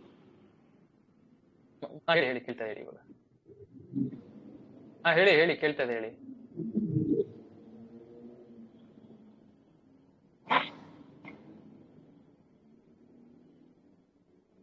Bharat ಅಲ್ವಾ ಮಾತಾಡ್ತಾ ಇರೋದು? ಭರತ್ ಅವರಲ್ವಾ? ಹೌದು ಸರ್. ಸರ್, ಇದು OPSC certificate ನಂದು 21 November ಇದೆ. ಇವಾಗ ಓಕೆನಾ sir? 21 November. Okay, ಅದು ಪ್ರೀವಿಯಸ್ ಫಿನಾನ್ಷಿಯಲ್ ಇಯರ್ ಆಗಿರ್ಬೇಕು ಭರತ್ ಅವರೇ. ಪ್ರೀವಿಯಸ್ ಫಿನಾನ್ಷಿಯಲ್ ಇಯರ್ ಅಂದ್ರೆ ಈ ವರ್ಷ ನೀವು ಅಪ್ಲೈ ಮಾಡ್ಬೇಕಂದ್ರೆ you must have taken it after March 31st, 2022. ನೀವು 2021 ಅಲ್ಲಿ ತಗೊಂಡಿದ್ದೀರಾ ಅಂದ್ರೆ ದೇ ವಿಲ್ ನಾಟ್ ಅಕ್ಸೆಪ್ಟ್. ಯಾಕಂದ್ರೆ OBC ಕ್ಲಿಯರ್ ಆಗಿ ನಿಮ್ಗೆ ನೋಟಿಫಿಕೇಶನ್ ಅಲ್ಲಿ ಇಶ್ಯೂ ಮಾಡಿದ್ದಾರೆ guidelines. It should immediately before this ಏನ್ ಫಿನಾನ್ಷಿಯಲ್ ಇಯರ್, ಇದರಿಂದ ಹಿಂದಿನ ಫಿನಾನ್ಷಿಯಲ್ ಇಯರ್ ಆಗಿರ್ಬೇಕು ಅಂತ ಕ್ಲಿಯರ್ ಆಗಿ ಮೆನ್ಷನ್ ಮಾಡಿದ್ದಾರೆ. ಮುಂಚೆ ಏನ್ ಮಾಡ್ತಿದ್ರು, ಇದೇ ತರ ಹುಡುಗರಿಗೆ ಗೊತ್ತಿಲ್ಲದೆ 2 ವರ್ಷ 3 ವರ್ಷದ ಹಿಂದಿಂದ OBC ಸರ್ಟಿಫಿಕೇಟ್ ಅಪ್ಲೈ ಮಾಡ್ತಾ ಇದ್ರು. ಇಶ್ಯೂ ಆಗ್ತಾ ಇತ್ತು. ಹಾಗಾಗಿ ಕಳೆದ 2 ವರ್ಷದಿಂದ UPSC ನೋಟಿಫಿಕೇಶನ್ ಅಲ್ಲೇ ನಿಮ್ಗೆ ಕ್ಲಿಯರ್ ಆಗಿ ಗೈಡ್ಲೈನ್ಸ್ ಕೊಡ್ತಾ ಇದ್ದಾರೆ. So better you will take it now. You will get it in 5 or 6 days. Okay sir, thank you. Welcome. ಹೇಳಿ ಸರ್, ನಾನು ಗುರಿ ಮಾಕ್ ಟೆಸ್ಟ್ ಸಾಲ್ವ್ ಮಾಡ್ತಾ ಇದ್ದೀನಿ ಸರ್ ದಿನ. ಹಲೋ ಸರ್ ನಂದು OBC 8 ಫೆಬ್ರವರಿ 8 ವರೆಗೂ ಇತ್ತು. ನಾನು ಎಕ್ಸಾಮ್ ಅಪ್ಲೈ ಮಾಡಿದ್ದೀನಿ ಈಗ. Please one at A time, please one at A time. Sir Jagadish ಅಂತ ಸರ್. OBC ನಂದು 8 ವರೆಗೂ ಇತ್ತು, ಫೆಬ್ರವರಿ 8ನೇ ತಾರೀಕು ವರೆಗೂ ಇತ್ತು. ನಾನು ಆಲ್ರೆಡಿ ಎಕ್ಸಾಮ್ ಅಪ್ಲೈ ಮಾಡಿದ್ದೀನಿ. ಅದು 1 year ವ್ಯಾಲಿಡಿಟಿ ಇತ್ತು OBC certificate. Sir previous year 2021 February 8. Previous year sir 2021 February 8. C ನಮಗೆ ಪ್ರೀವಿಯಸ್ ಫಿನಾನ್ಷಿಯಲ್ ಇಯರ್ ಅಂದ್ರೆ ಫಿನಾನ್ಷಿಯಲ್ ಇಯರ್ 2022-2023 ಅದು ಸ್ಟಾರ್ಟ್ ಆಗೋದು ನಮಗೆ ಏಪ್ರಿಲ್ 1 ಇಂದ. ಸೊ ನೀವು ಏಪ್ರಿಲ್ 1 ನಂತರ ತಗೊಂಡಿರ್ಬೇಕು. ಅಂದ್ರೆ ಪ್ರೀವಿಯಸ್ ಇಯರ್ ಏಪ್ರಿಲ್ ಆದ್ಮೇಲೆ ತಗೊಂಡಿರ್ಬೇಕಾ ನಾನು? ಎಸ್, ಏಪ್ರಿಲ್ 1 ನಂತರ ತಗೋಬೇಕು. 2022 ಏಪ್ರಿಲ್ 1 ಆದ್ಮೇಲೆ ತಗೊಂಡಿರ್ಬೇಕು ಸರ್. ಅಂದ್ರೆ ಈಗ ನಾನು ಅಪ್ಲೈ ಮಾಡಿದೀನಿ ಈಗ ಆಲ್ರೆಡಿ. ನನ್ನದು ಕೇಳಕ್ ಹೋಗಿದ್ಕೆ ವ್ಯಾಲಿಡಿಟಿ 1 year ಮಾತ್ರ ಇರುತ್ತೆ. ವ್ಯಾಲಿಡಿಟಿ ಮುಗಿದ್ಮೇಲೆ ನೀನ್ ಮತ್ತೆ ಅಪ್ಲೈ ಮಾಡ್ಬೇಕು ಅಂತ ಹೇಳಿದ್ರು. OBC ಸರ್ಟಿಫಿಕೇಟ್ ಮೇಲೆ ಆಕ್ಚುಲಿ ವ್ಯಾಲಿಡಿಟಿ ಮೆನ್ಷನ್ ಮಾಡಲ್ಲ ಸೆಂಟ್ರಲ್ OBC ಸರ್ಟಿಫಿಕೇಟ್ ಮೇಲೆ. This certificate is valid till so and so date ಅಂತ ಅಪ್ಲೈ ಮೆನ್ಷನ್ ಮಾಡಿದಾರಾ? ಸರ್ 1 year ಅಷ್ಟೇ ಅಂತ. ಅಂದ್ರೆ ನೆಕ್ಸ್ಟ್ ಇನ್ ಅಪ್ಲೈ ಮಾಡ್ಬೇಕು ಅಂದ್ರೆ 1 year ಆದ್ಮೇಲೆ ಇಲ್ಲ ಸಿ ಅದು ಸುಮ್ನೆ ಇವರೆಲ್ಲ ಹೇಳ್ತಾರೆ. ಬಟ್ ನಮ್ಗೆ OBC ಸರ್ಟಿಫಿಕೇಟ್ ಮೇಲೆ ಎಲ್ಲೂ ಕೂಡ ನಮ್ಗೆ ಸೋ ಅಂಡ್ ಸೋ ಡೇಟ್ ತನಕ ಇದು ವ್ಯಾಲಿಡ್ ಅಂತ ಎಲ್ಲೂ ಮೆನ್ಷನ್ ಮಾಡಿಲ್ಲ. ಬಟ್ ನಾನು ಅವಾಗ್ಲೇ ಹೇಳ್ದಾಗೆ ಸ್ಟೂಡೆಂಟ್ಸ್ ಎಲ್ಲ ಏನ್ ಮಾಡ್ತಾ ಇದ್ರು, 2 ವರ್ಷ 3 ವರ್ಷದ ಹಿಂದಿನ OBC ಸರ್ಟಿಫಿಕೇಟ್ ಅಪ್ಲೈ ಮಾಡ್ತಾ ಇದ್ರು. ಸೊ ಹಂಗಾಗಿ UPSC ಕರೆಕ್ಟ್ ಆಗಿ ಕ್ಲಿಯರ್ ಗೈಡ್ಲೈನ್ಸ್ ಕೊಟ್ಟಿದ್ದಾರೆ ನಿಮ್ ನೋಟಿಫಿಕೇಶನ್ ಅಲ್ಲಿ. It should be taken in the immediate preceding financial year ಅಂತ ಹೇಳಿ. ಸೊ ಫಿನಾನ್ಷಿಯಲ್ ಇಯರ್ ಸ್ಟಾರ್ಟ್ ಆಗೋದು ನಮಗೆ ಇಮಿಡಿಯೇಟ್ ಪ್ರಿಸೀಡಿಂಗ್ ಇಯರ್ ಅಂದ್ರೆ ಏಪ್ರಿಲ್ 1, 2022 ಇಂದ ಟಿಲ್ ಮಾರ್ಚ್ 31, 2023 ವರ್ಗ. But before closing date of application ನಾವು ತಗೋಬೇಕಾಗಿರೋದ್ರಿಂದ ಯು ಸ್ಟಿಲ್ ಹ್ಯಾವ್ ಟೈಮ್. ಇವಾಗ್ಲೂ ಕೂಡ ನೀವು ತಗೊಂಡು 5-6 days ಅಲ್ಲಿ ಬರುತ್ತೆ ಅಥವಾ 1 week ಅಲ್ಲಿ ಬರುತ್ತೆ. You can apply new application, ಅದ್ರಲ್ಲಿ ತೊಂದರೆ ಇಲ್ವಲ್ಲ. ಏನಾಗತ್ತಂದ್ರೆ ಯು ಕ್ಯಾನ್ ಸ್ಟಿಲ್ ನಿಮ್ಗೆ ಎಲಿಜಿಬಿಲಿಟಿ ಸಿಗುತ್ತೆ. ಪ್ರಿಲಿಮ್ಸ್ ಬರಿಬಹುದು, ಪ್ರಿಲಿಮ್ಸ್ ಮೈನ್ಸ್ ಬರಿಬಹುದು. You can go to interview also. But ಇಂಟರ್ವ್ಯೂಗೆ ಹೋದಾಗ ಏನಾಗುತ್ತೆ, ನಿಮ್ದು ಅಲ್ಲಿ ಸರ್ಟಿಫಿಕೇಟ್ ಚೆಕ್ ಮಾಡ್ತಾರಲ್ಲ, ಅವಾಗ ಅಲ್ಲಿ ಕೇಳ್ತಾರೆ. ಸೊ ನಾವು ನಿಮ್ಗೆ ಹೇಳಿದ್ದು ಪ್ರೀವಿಯಸ್ ಇಯರ್ ತಗೊಂಬನ್ನಿ ಅಂತ ಹೇಳಿ, ನೀವು ಅದ್ರ ಹಿಂದಿನ ವರ್ಷದ ಕೊಟ್ಟಿದಿರಲ್ಲ ಅಂತ ಹೇಳಿ ಅಲ್ಲಿ ಇಶ್ಯೂ ಆಗ್ಬಾರ್ದಲ್ಲ ನಿಮ್ಗೆ. ಸರ್ ಈಗ ಮತ್ತೆ ಅಪ್ಲೈ ಮಾಡಿದ್ರೆ ನಾವು ಹೊಸದ್ ತಗೊಂಡು ಈಗ ಅಪ್ಲೈ ಮಾಡೋದು ಸರ್? ಎಸ್, ಅಪ್ಲೈ ಮಾಡಬಹುದು. ನೀವು ಹೊಸದ್ ಅಪ್ಲೈ ಮಾಡಿ 1 ವಾರದಲ್ಲಿ ಬರುತ್ತೆ ನಿಮ್ಗೆ. ಆಮೇಲೆ ಮತ್ತೆ ಹೊಸ ಅಪ್ಲಿಕೇಶನ್ ಹಾಕಿ. Okay sir, thank you. So ನಿಮ್ ವೇ ಕ್ಲಿಯರ್ ಆಗುತ್ತೆ ಅಷ್ಟೇ, ನಿಮ್ಗೆ ತಲೆನೋವು ಇರಲ್ಲ ವೆರಿಫಿಕೇಶನ್ ಹೋದಾಗ. ಅದಕ್ಕೆ ನಾನು ಹೇಳಿದೆ. Okay sir, thank you. Okay, welcome. Sir ನಮಸ್ತೆ sir. Sir one more regarding OBC only. ಈಗ ನಿಮ್ಮ ವಾಯ್ಸ್ ಕೇಳ್ತಿಲ್ಲ, ಸಾರಿ. ಸರಿ ಕೇಳಿಸ್ತಿದೆನಾ? ಕೇಳ್ತಿದೆ ಹೇಳಿ ಸರ್. ಇದು ರಿಗಾರ್ಡಿಂಗ್ OBC ನ ಇನ್ನೊಂದು ಡೌಟ್ ಇತ್ತು. ಈಗ ಕ್ಯಾಂಡಿಡೇಟ್ ವರ್ಕ್ ಮಾಡ್ತಾ ಇದ್ದು ಅವ್ರದ್ದು ಇನ್ಕಮ್ 8 lakh ಕ್ರಾಸ್ ಆಗಿದ್ರೆ, ಸೊ ಬೇಸ್ಡ್ ಪೇರೆಂಟ್ಸ್ ನಾವು OBC ತಗೋಬಹುದಾ, ಇಲ್ಲಾಂದ್ರೆ ಇನ್ಎಲಿಜಿಬಿಲಿಟಿ ಆಗುತ್ತಾ, ಯಾವ ತರ? ಇಲ್ಲ, ನೀವು ವರ್ಕ್ ಮಾಡ್ತಿದ್ರು. ನೀವು ವರ್ಕ್ ಮಾಡ್ತಾ ಇದ್ದೀರಾ? ಹೌದು ಸರ್. ನೀವು ಗವರ್ಮೆಂಟ್ ಎಂಪ್ಲಾಯ್ ಅಥವಾ ಪ್ರೈವೇಟ್ ಎಂಪ್ಲಾಯ್? Private sir.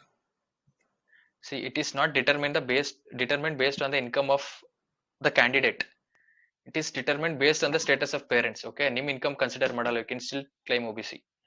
ಅದಕ್ಕೆ ನಾನು ಹೇಳಿದ್ದು, ಏನೇ ಡೌಟ್ಸ್ ಇದ್ರು DOPT ಮೆಮೊರಾಂಡಮ್ ಇದೆ ನಿಮ್ಗೆ NCBC ವೆಬ್ಸೈಟ್ ಅಲ್ಲಿ. You go and read it carefully. Sure sir. ಸರಿನಾ? You can still take OBC. Okay, thank you sir. Sir ನಮಸ್ತೆ ಸರ್. ಹೇಳಿ ಸರ್. ನಾನು ದಿನ ಮಾಕ್ ಟೆಸ್ಟ್ ಸಾಲ್ವ್ ಮಾಡ್ತಾ ಇದ್ದೀನಿ sir, ಗುರಿದು.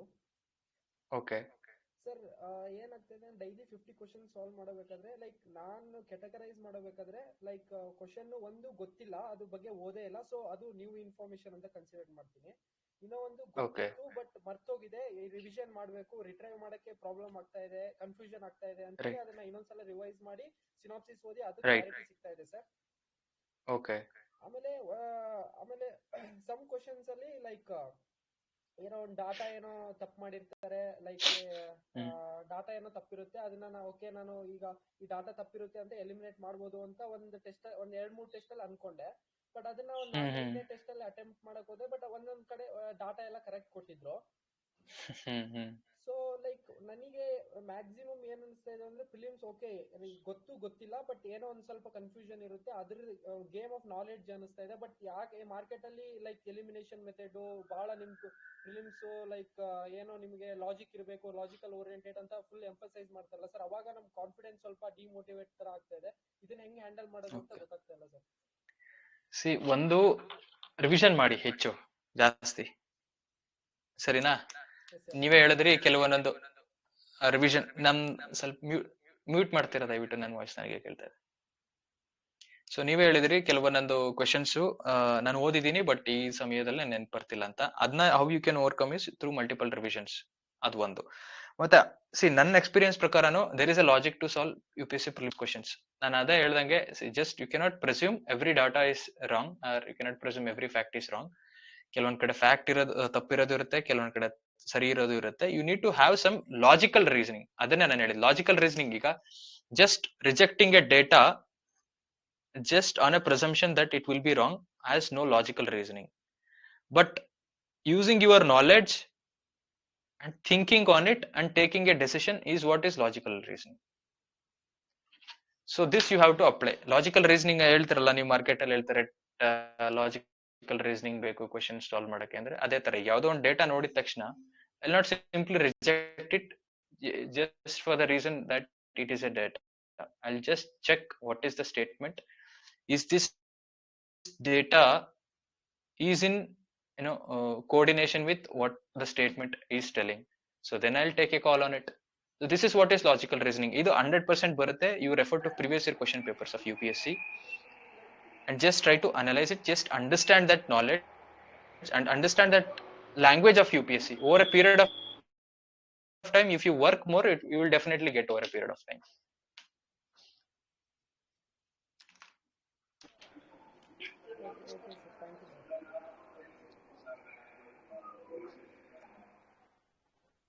You're welcome. Hello. So I'll take maybe another 2 questions because it is time. Hello. Hello, sir. Hello. Yeah, heli. Sir, this is Amulya. Hello, sir. This is Amulya. Sir, Amulya, actually, I'm studying in postgraduate in MS Ophthalmology. Hello. Okay. So yes, I can hear you, Amulya. Please proceed. Okay, sir. So I'm interested in civil service examination. So I'm not very bad surgeon as itself. So I'm preparing for both the civil service and I'm exam going batch in MS Ophthalmology. So which job suits me? Hello. Yes. Please go ahead. Hello.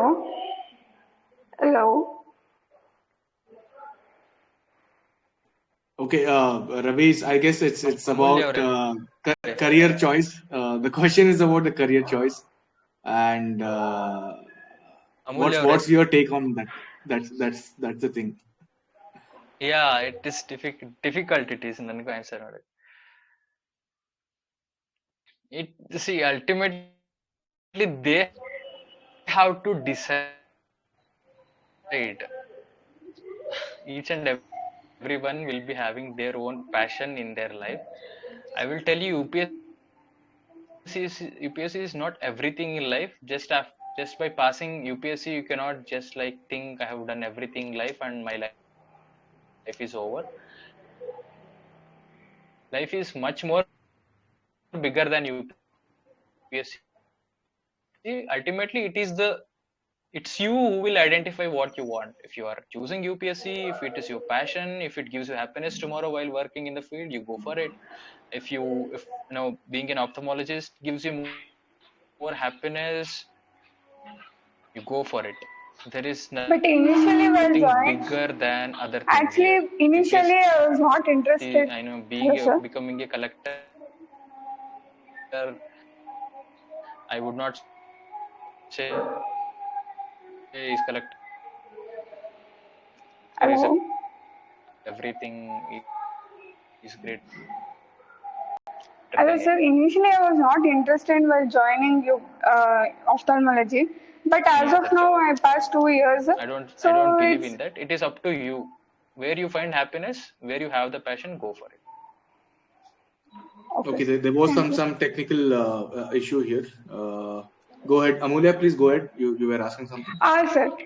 Actually, initially I was not so interested in ophthalmology. I thought of preparing UPSC and all. But as of now, as day passes, I am developing interest in ophthalmology too, but initially my choice was UPSC only.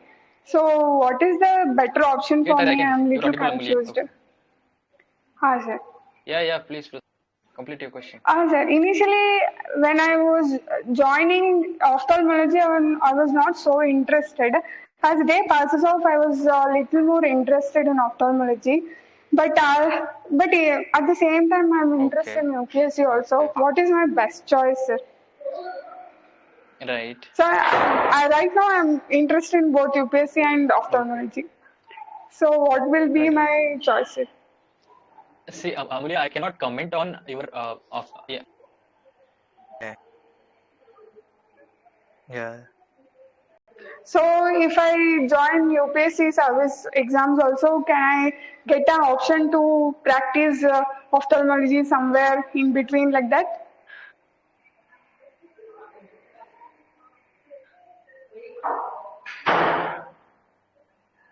Okay, I guess there is some network issue from Ravi's side. I would like to comment for this particular you have aspect to here. decide what is Right. best for you. Okay, I'll continue anyway. I guess there is some disturbance from Ravi's side. So yeah, Amulya, see, UPSC will not allow you to do anything else apart from UPSC. That's how deep you have to go when it comes to UPSC. That's why majority of us suggest that if at all you are a working professional or if you have a different profession altogether, it's better to take a pause and come towards UPSC because it has its own demands. And even if you give full time, there is no guarantee that you will be getting that sort of return at the end of the day. So that's one thing with respect to UPSC best here. for you, you have to decide it. So what I would like to say is just take a pause.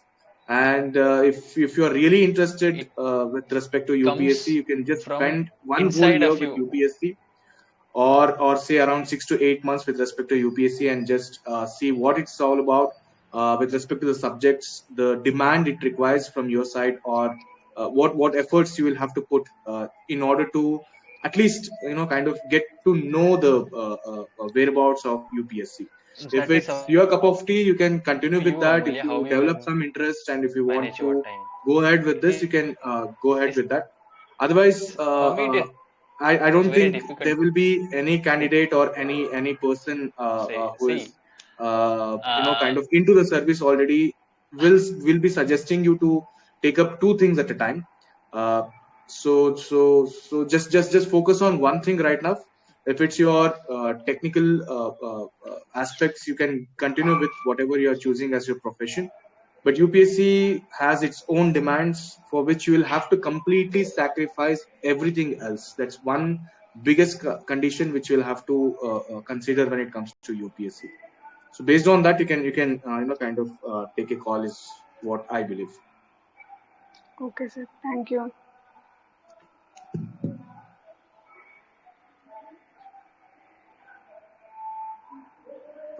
I'll get in touch with Ravi. There's some disturbance with respect to the network here.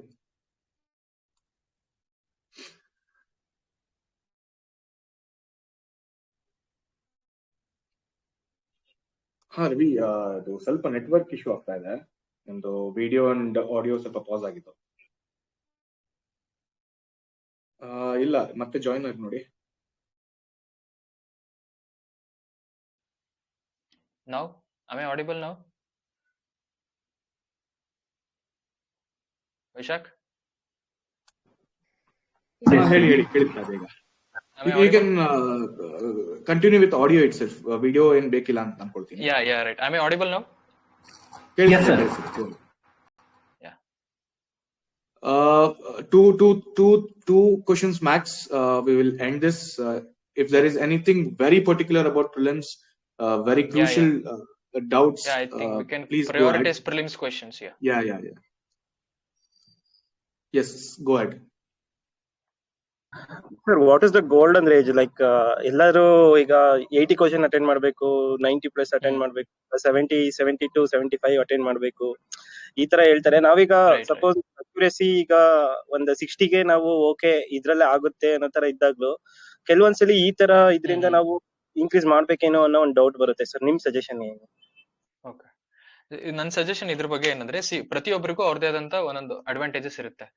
ನಂದು range ಬಂದು around 85. I realise this is my safest range. But ಕೆಲವು ನನ್ನ friends 75 attend ಮಾಡಿ clear ಮಾಡಿ ಬಂದಿರೋರು ಇದಾರೆ.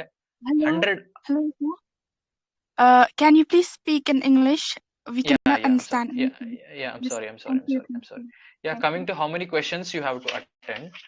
See, you have to realize yourself. I'll tell you, my range was around 85. I realized this when I solved so many test papers. I realized this is my safest range. I would be getting good marks at this range. If I go more, then I would be making more mistakes, and that if I am attending less, then I would not be getting a decent marks. But there are few people who will attend only 75 questions and they'll clear the prelims, and there are few people who will attend 100 out of 100. They'll take risk and they'll also get good marks. So what I would tell you is, don't just accept blindly what others are saying. If they are saying just attend 75, it may not suit you. If they are saying attend 100 out of 100, it may not suit you. That is where the importance of mock test comes.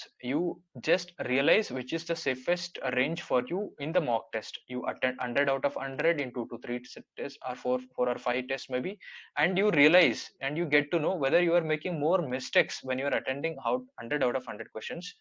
Are you making more mistakes? Is it impacting you in a negative manner? Then it is not your cup of tea. And you attend 75, then you just analyze yourself, and if you feel like I'm not able to give that much of accuracy with 75 questions, then that is also not a cup of tea for you. You go for 80 to 85 if you're getting safe. So if you're getting decent enough marks, then attending 100 or then attending 75, then it is your safest range. You have to identify your safest range by solving papers, by solving mocks. You solve 5 to 10 marks and you analyze and you arrive at a range which will be good for you. It will not be same for each and every person, trust me. I have interacted with many people. I have so many friends who will attend 100 out of 100 and they'll clear it by margin, because they will not have accuracy. They will take guess for more than like 65 to 70 questions. But few people who have very good accuracy, they will just end it at 75 and they're confident that they'll clear prelims. And they have identified it by solving so many papers. So, and you have to identify yourself. But if you compel me to say a range, I would say 85 around plus or minus 2 to 3 is a good range. Thank you, sir. You're welcome.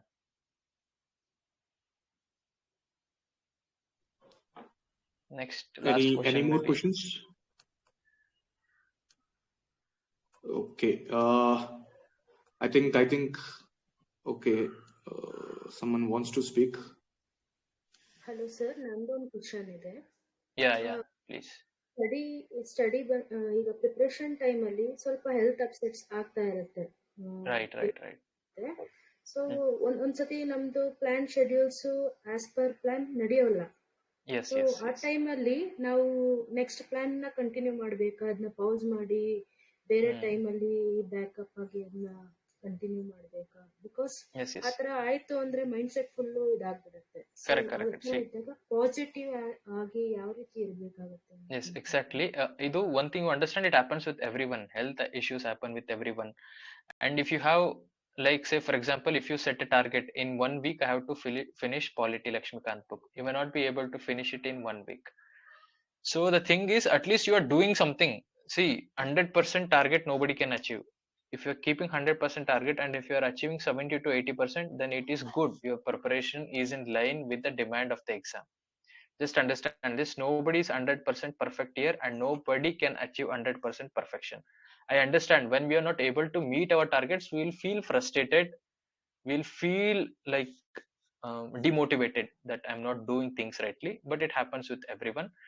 So I would tell, like, whatever the remaining target that you were not able to meet, just make sure you will do that and go to next, because if you stop it there itself, you will not come back and see it again. So for example, if you want to finish Lakshmikant in 5 days, if you're not able to finish it in 5 days, and if it is demanding 1 or 2 days more, you just make sure that you will give that those additional days, and finish it off, and then go to next one. And don't get demotivated if you're not able to meet the target on time, because it happens with everyone. If you are meeting 80% of the target in whatever time you have set, then it's fine. You're doing good. Thank you, sir. You're welcome. Sir last question sir, ಇದು ಈಗ growing trend ಅಲ್ಲಿ CSAT day by day it is getting difficulty ಅನ್ನಿಸ್ತಿದೆ. So exam attend ಮಾಡುವಾಗ ಈಗ RC attend ಮಾಡ್ತಾ ಇದ್ರೆ ಕೆಲವೊಂದು lengthy paragraph ಈ ತರ ಎಲ್ಲ ಬಂತು ಅಂದಾಗ ಎಲ್ಲೋ ಒಂದ್ ಕಡೆ ಡಿಮೋಟಿವೇಟ್ ಆಗುತ್ತೆ. ಸೊ ಆ ಟೈಮಲ್ಲಿ ಈಗ ಮ್ಯಾಥ್ಸ್ ನ ಫಸ್ಟ್ ಅಪ್ರೋಚ್ ಮಾಡ್ಬೇಕಾ ಇಲ್ಲ RC ನ ಅಪ್ರೋಚ್ ಮಾಡ್ಬೇಕಾ ಅನ್ನೋ ಸ್ವಲ್ಪ ಡೌಟ್. ರೈಟ್. CSAT ಅಲ್ಲಿ ನಂದು ಒಂದು I should have spoken about this. I'll tell you what I did for CSAT. ನಾನು ಎಲ್ಲಾ ಸೆಕ್ಷನ್ಸ್ ಇಂದನು ಕ್ವೆಶ್ಚನ್ಸ್ ಅಟೆಂಡ್ ಮಾಡ್ತಿದ್ದೆ, from maths, from logical reasoning and reading comprehension. And I used to identify easy questions among all these sections. ಈಗ reading comprehension ಅಲ್ಲಿ ನೀವು ಹೇಳ್ದಂಗೆ ಕೆಲವೊಂದು ದೊಡ್ಡ ಪ್ಯಾರಾಗ್ರಾಫ್ ಇರುತ್ತೆ. ಈಗ ಅರೌಂಡ್ 25 ರೀಡಿಂಗ್ ಕಂಪ್ರೆನ್ಷನ್ ಕ್ವೆಶ್ಚನ್ಸ್ ಇರ್ತದೆ ಅಂದ್ರೆ, ಲೆಟ್ಸ್ ಸೇ ಸಮ್ 10-12 ಕ್ವೆಶ್ಚನ್ಸ್ ದೊಡ್ಡ ಪ್ಯಾರಾಗ್ರಾಫ್ ಇರುತ್ತೆ. ಇನ್ 10 to 12 or 13 it is easy, like you can read it quickly and you can answer. So you make sure that you will answer those easy ones. ನೀವು ದೊಡ್ಡ questions ಓದೋದ್ರಿಂದ, if it is taking more time and if you are feeling demotivated, just don't go for it. Solve some other things which you are confident at and which will give you answer. You go for logical reasoning, identify your area where you are confident, solve those questions. You go to maths, identify your area, solve those questions. See, what I did was, I did only this maths only. When I got the question paper, I used to identify, okay, maths, this is my area, this is what I can do. I used to select the questions and used to do. I did not go from one first question to 80 question in an order. I used to pick questions for myself. CSAT is becoming so difficult. I also understand time management has become so much difficult. But how to manage yourself in those 2 hours of time is, you have to pick up easy questions. Obviously, out of 80 questions, 35 to 40 questions will be easy, but you have to identify those questions. They'll be somewhere hidden among those 80 questions. You have to go and pick those questions. This is what I did. I used to identify easy questions in maths, solve those. I used to identify logical reasoning, easy questions, solve those. I used to read simple paragraphs in reading comprehension, and 20 to 12 will be definitely easy, simple. I used to answer those. Finally, I set my target around 45 to 50. That's all. I didn't attend more than this in CSAT. But when you are attending 45 to 50, you have to give at least 80% accuracy. So if you do this, CSAT becomes easy. So identify where there is easiness, go there. Which question is easy, go there and solve it. That's it. Yeah, don't waste time on something which you are not confident about. Definitely, sir. Thank you. You're welcome. So I think we'll wrap this particular thing. Ravi, before we end this particular thing, I just want you to address one last area, that is for the next 105 days. What can the candidates be doing? What's the best thing the candidates should be doing, like with respect to revision, with respect to giving mocks? So just give a basic framework as to how to utilize the next 105 days. Right. You make your own timetable. This timetable, you make weekly timetable. This week I have to cover this subject and I have to revise this. So for every week, at the end of the week, you make timetable for the next subject and try to follow it. And like I said before, if you're not able to meet the 100% target, don't get demotivated. This is one thing. And basic subjects like polity, history, economy, geography, environment, these subjects you revise thoroughly as many times as possible. If you are able to revise it 10 times, it is fine. If you are able to revise it 8 times, it is fine. If you are able to revise it 5 times, it is fine. But at least make sure that you are revising each and every subject at least 3 times. At least 3 times, because that gives you a lot of confidence. Second thing, and solve mock test, learn from your mistakes and rectify those mistakes in upcoming mock test. Solve previous year question papers. Unlike I said before, analyze the previous year question papers. You can take the help of YouTube videos. Toppers have analyzed. They speak about the language of UPSC. Just follow those one of the channels, understand UPSC language, spend more time on UPSC previous year question papers, and then keep yourself confident, keep yourself in a positive mode. like Vaishak said, this exam is uncertain. We are not sure about the results, but what we are sure of is we are sure of our efforts. Only thing we can do in this preparation is just putting our efforts to the best possible level. That's all we can do, and rest is left to God. That's it. You just do your karma and just leave results to God. But make sure that there is no loophole from your side. If you are making mistake today, just rectify it, and for tomorrow you should not make the mistakes. Like I said before, I'll reiterate, just focus on the basic subjects well, revise them thoroughly, solve mock test, solve previous year question papers, revise it, re-revise it, re-revise it. That's all from my side, and all the very best to everyone. Those who have not got OBC, those who have issues with OBC, clear it and take the OBC and apply it. Apply, already notification is out, apply as soon as possible, and prepare a timetable and just execute it. The day before exam, if you have not executed 100% of what targets you had set, don't get demotivated. Just believe in whatever you have studied. Just go for the exam with positive mindset and just do it. All the very best to everyone from my side. Thank you very much again to Vaishak and Dhanush. Both of you are my very good friends. Thanks for giving me this opportunity to share my experience with young aspirants. Thank you very much, Ravi. Thank you for giving the time and also making us feel that any average person can actually reach out to the dream, what we are trying to do with the discipline, with a discipline and a committed way of approach. Thank you for giving the time and opportunity to kind of get into your perspective, how you took the exam here.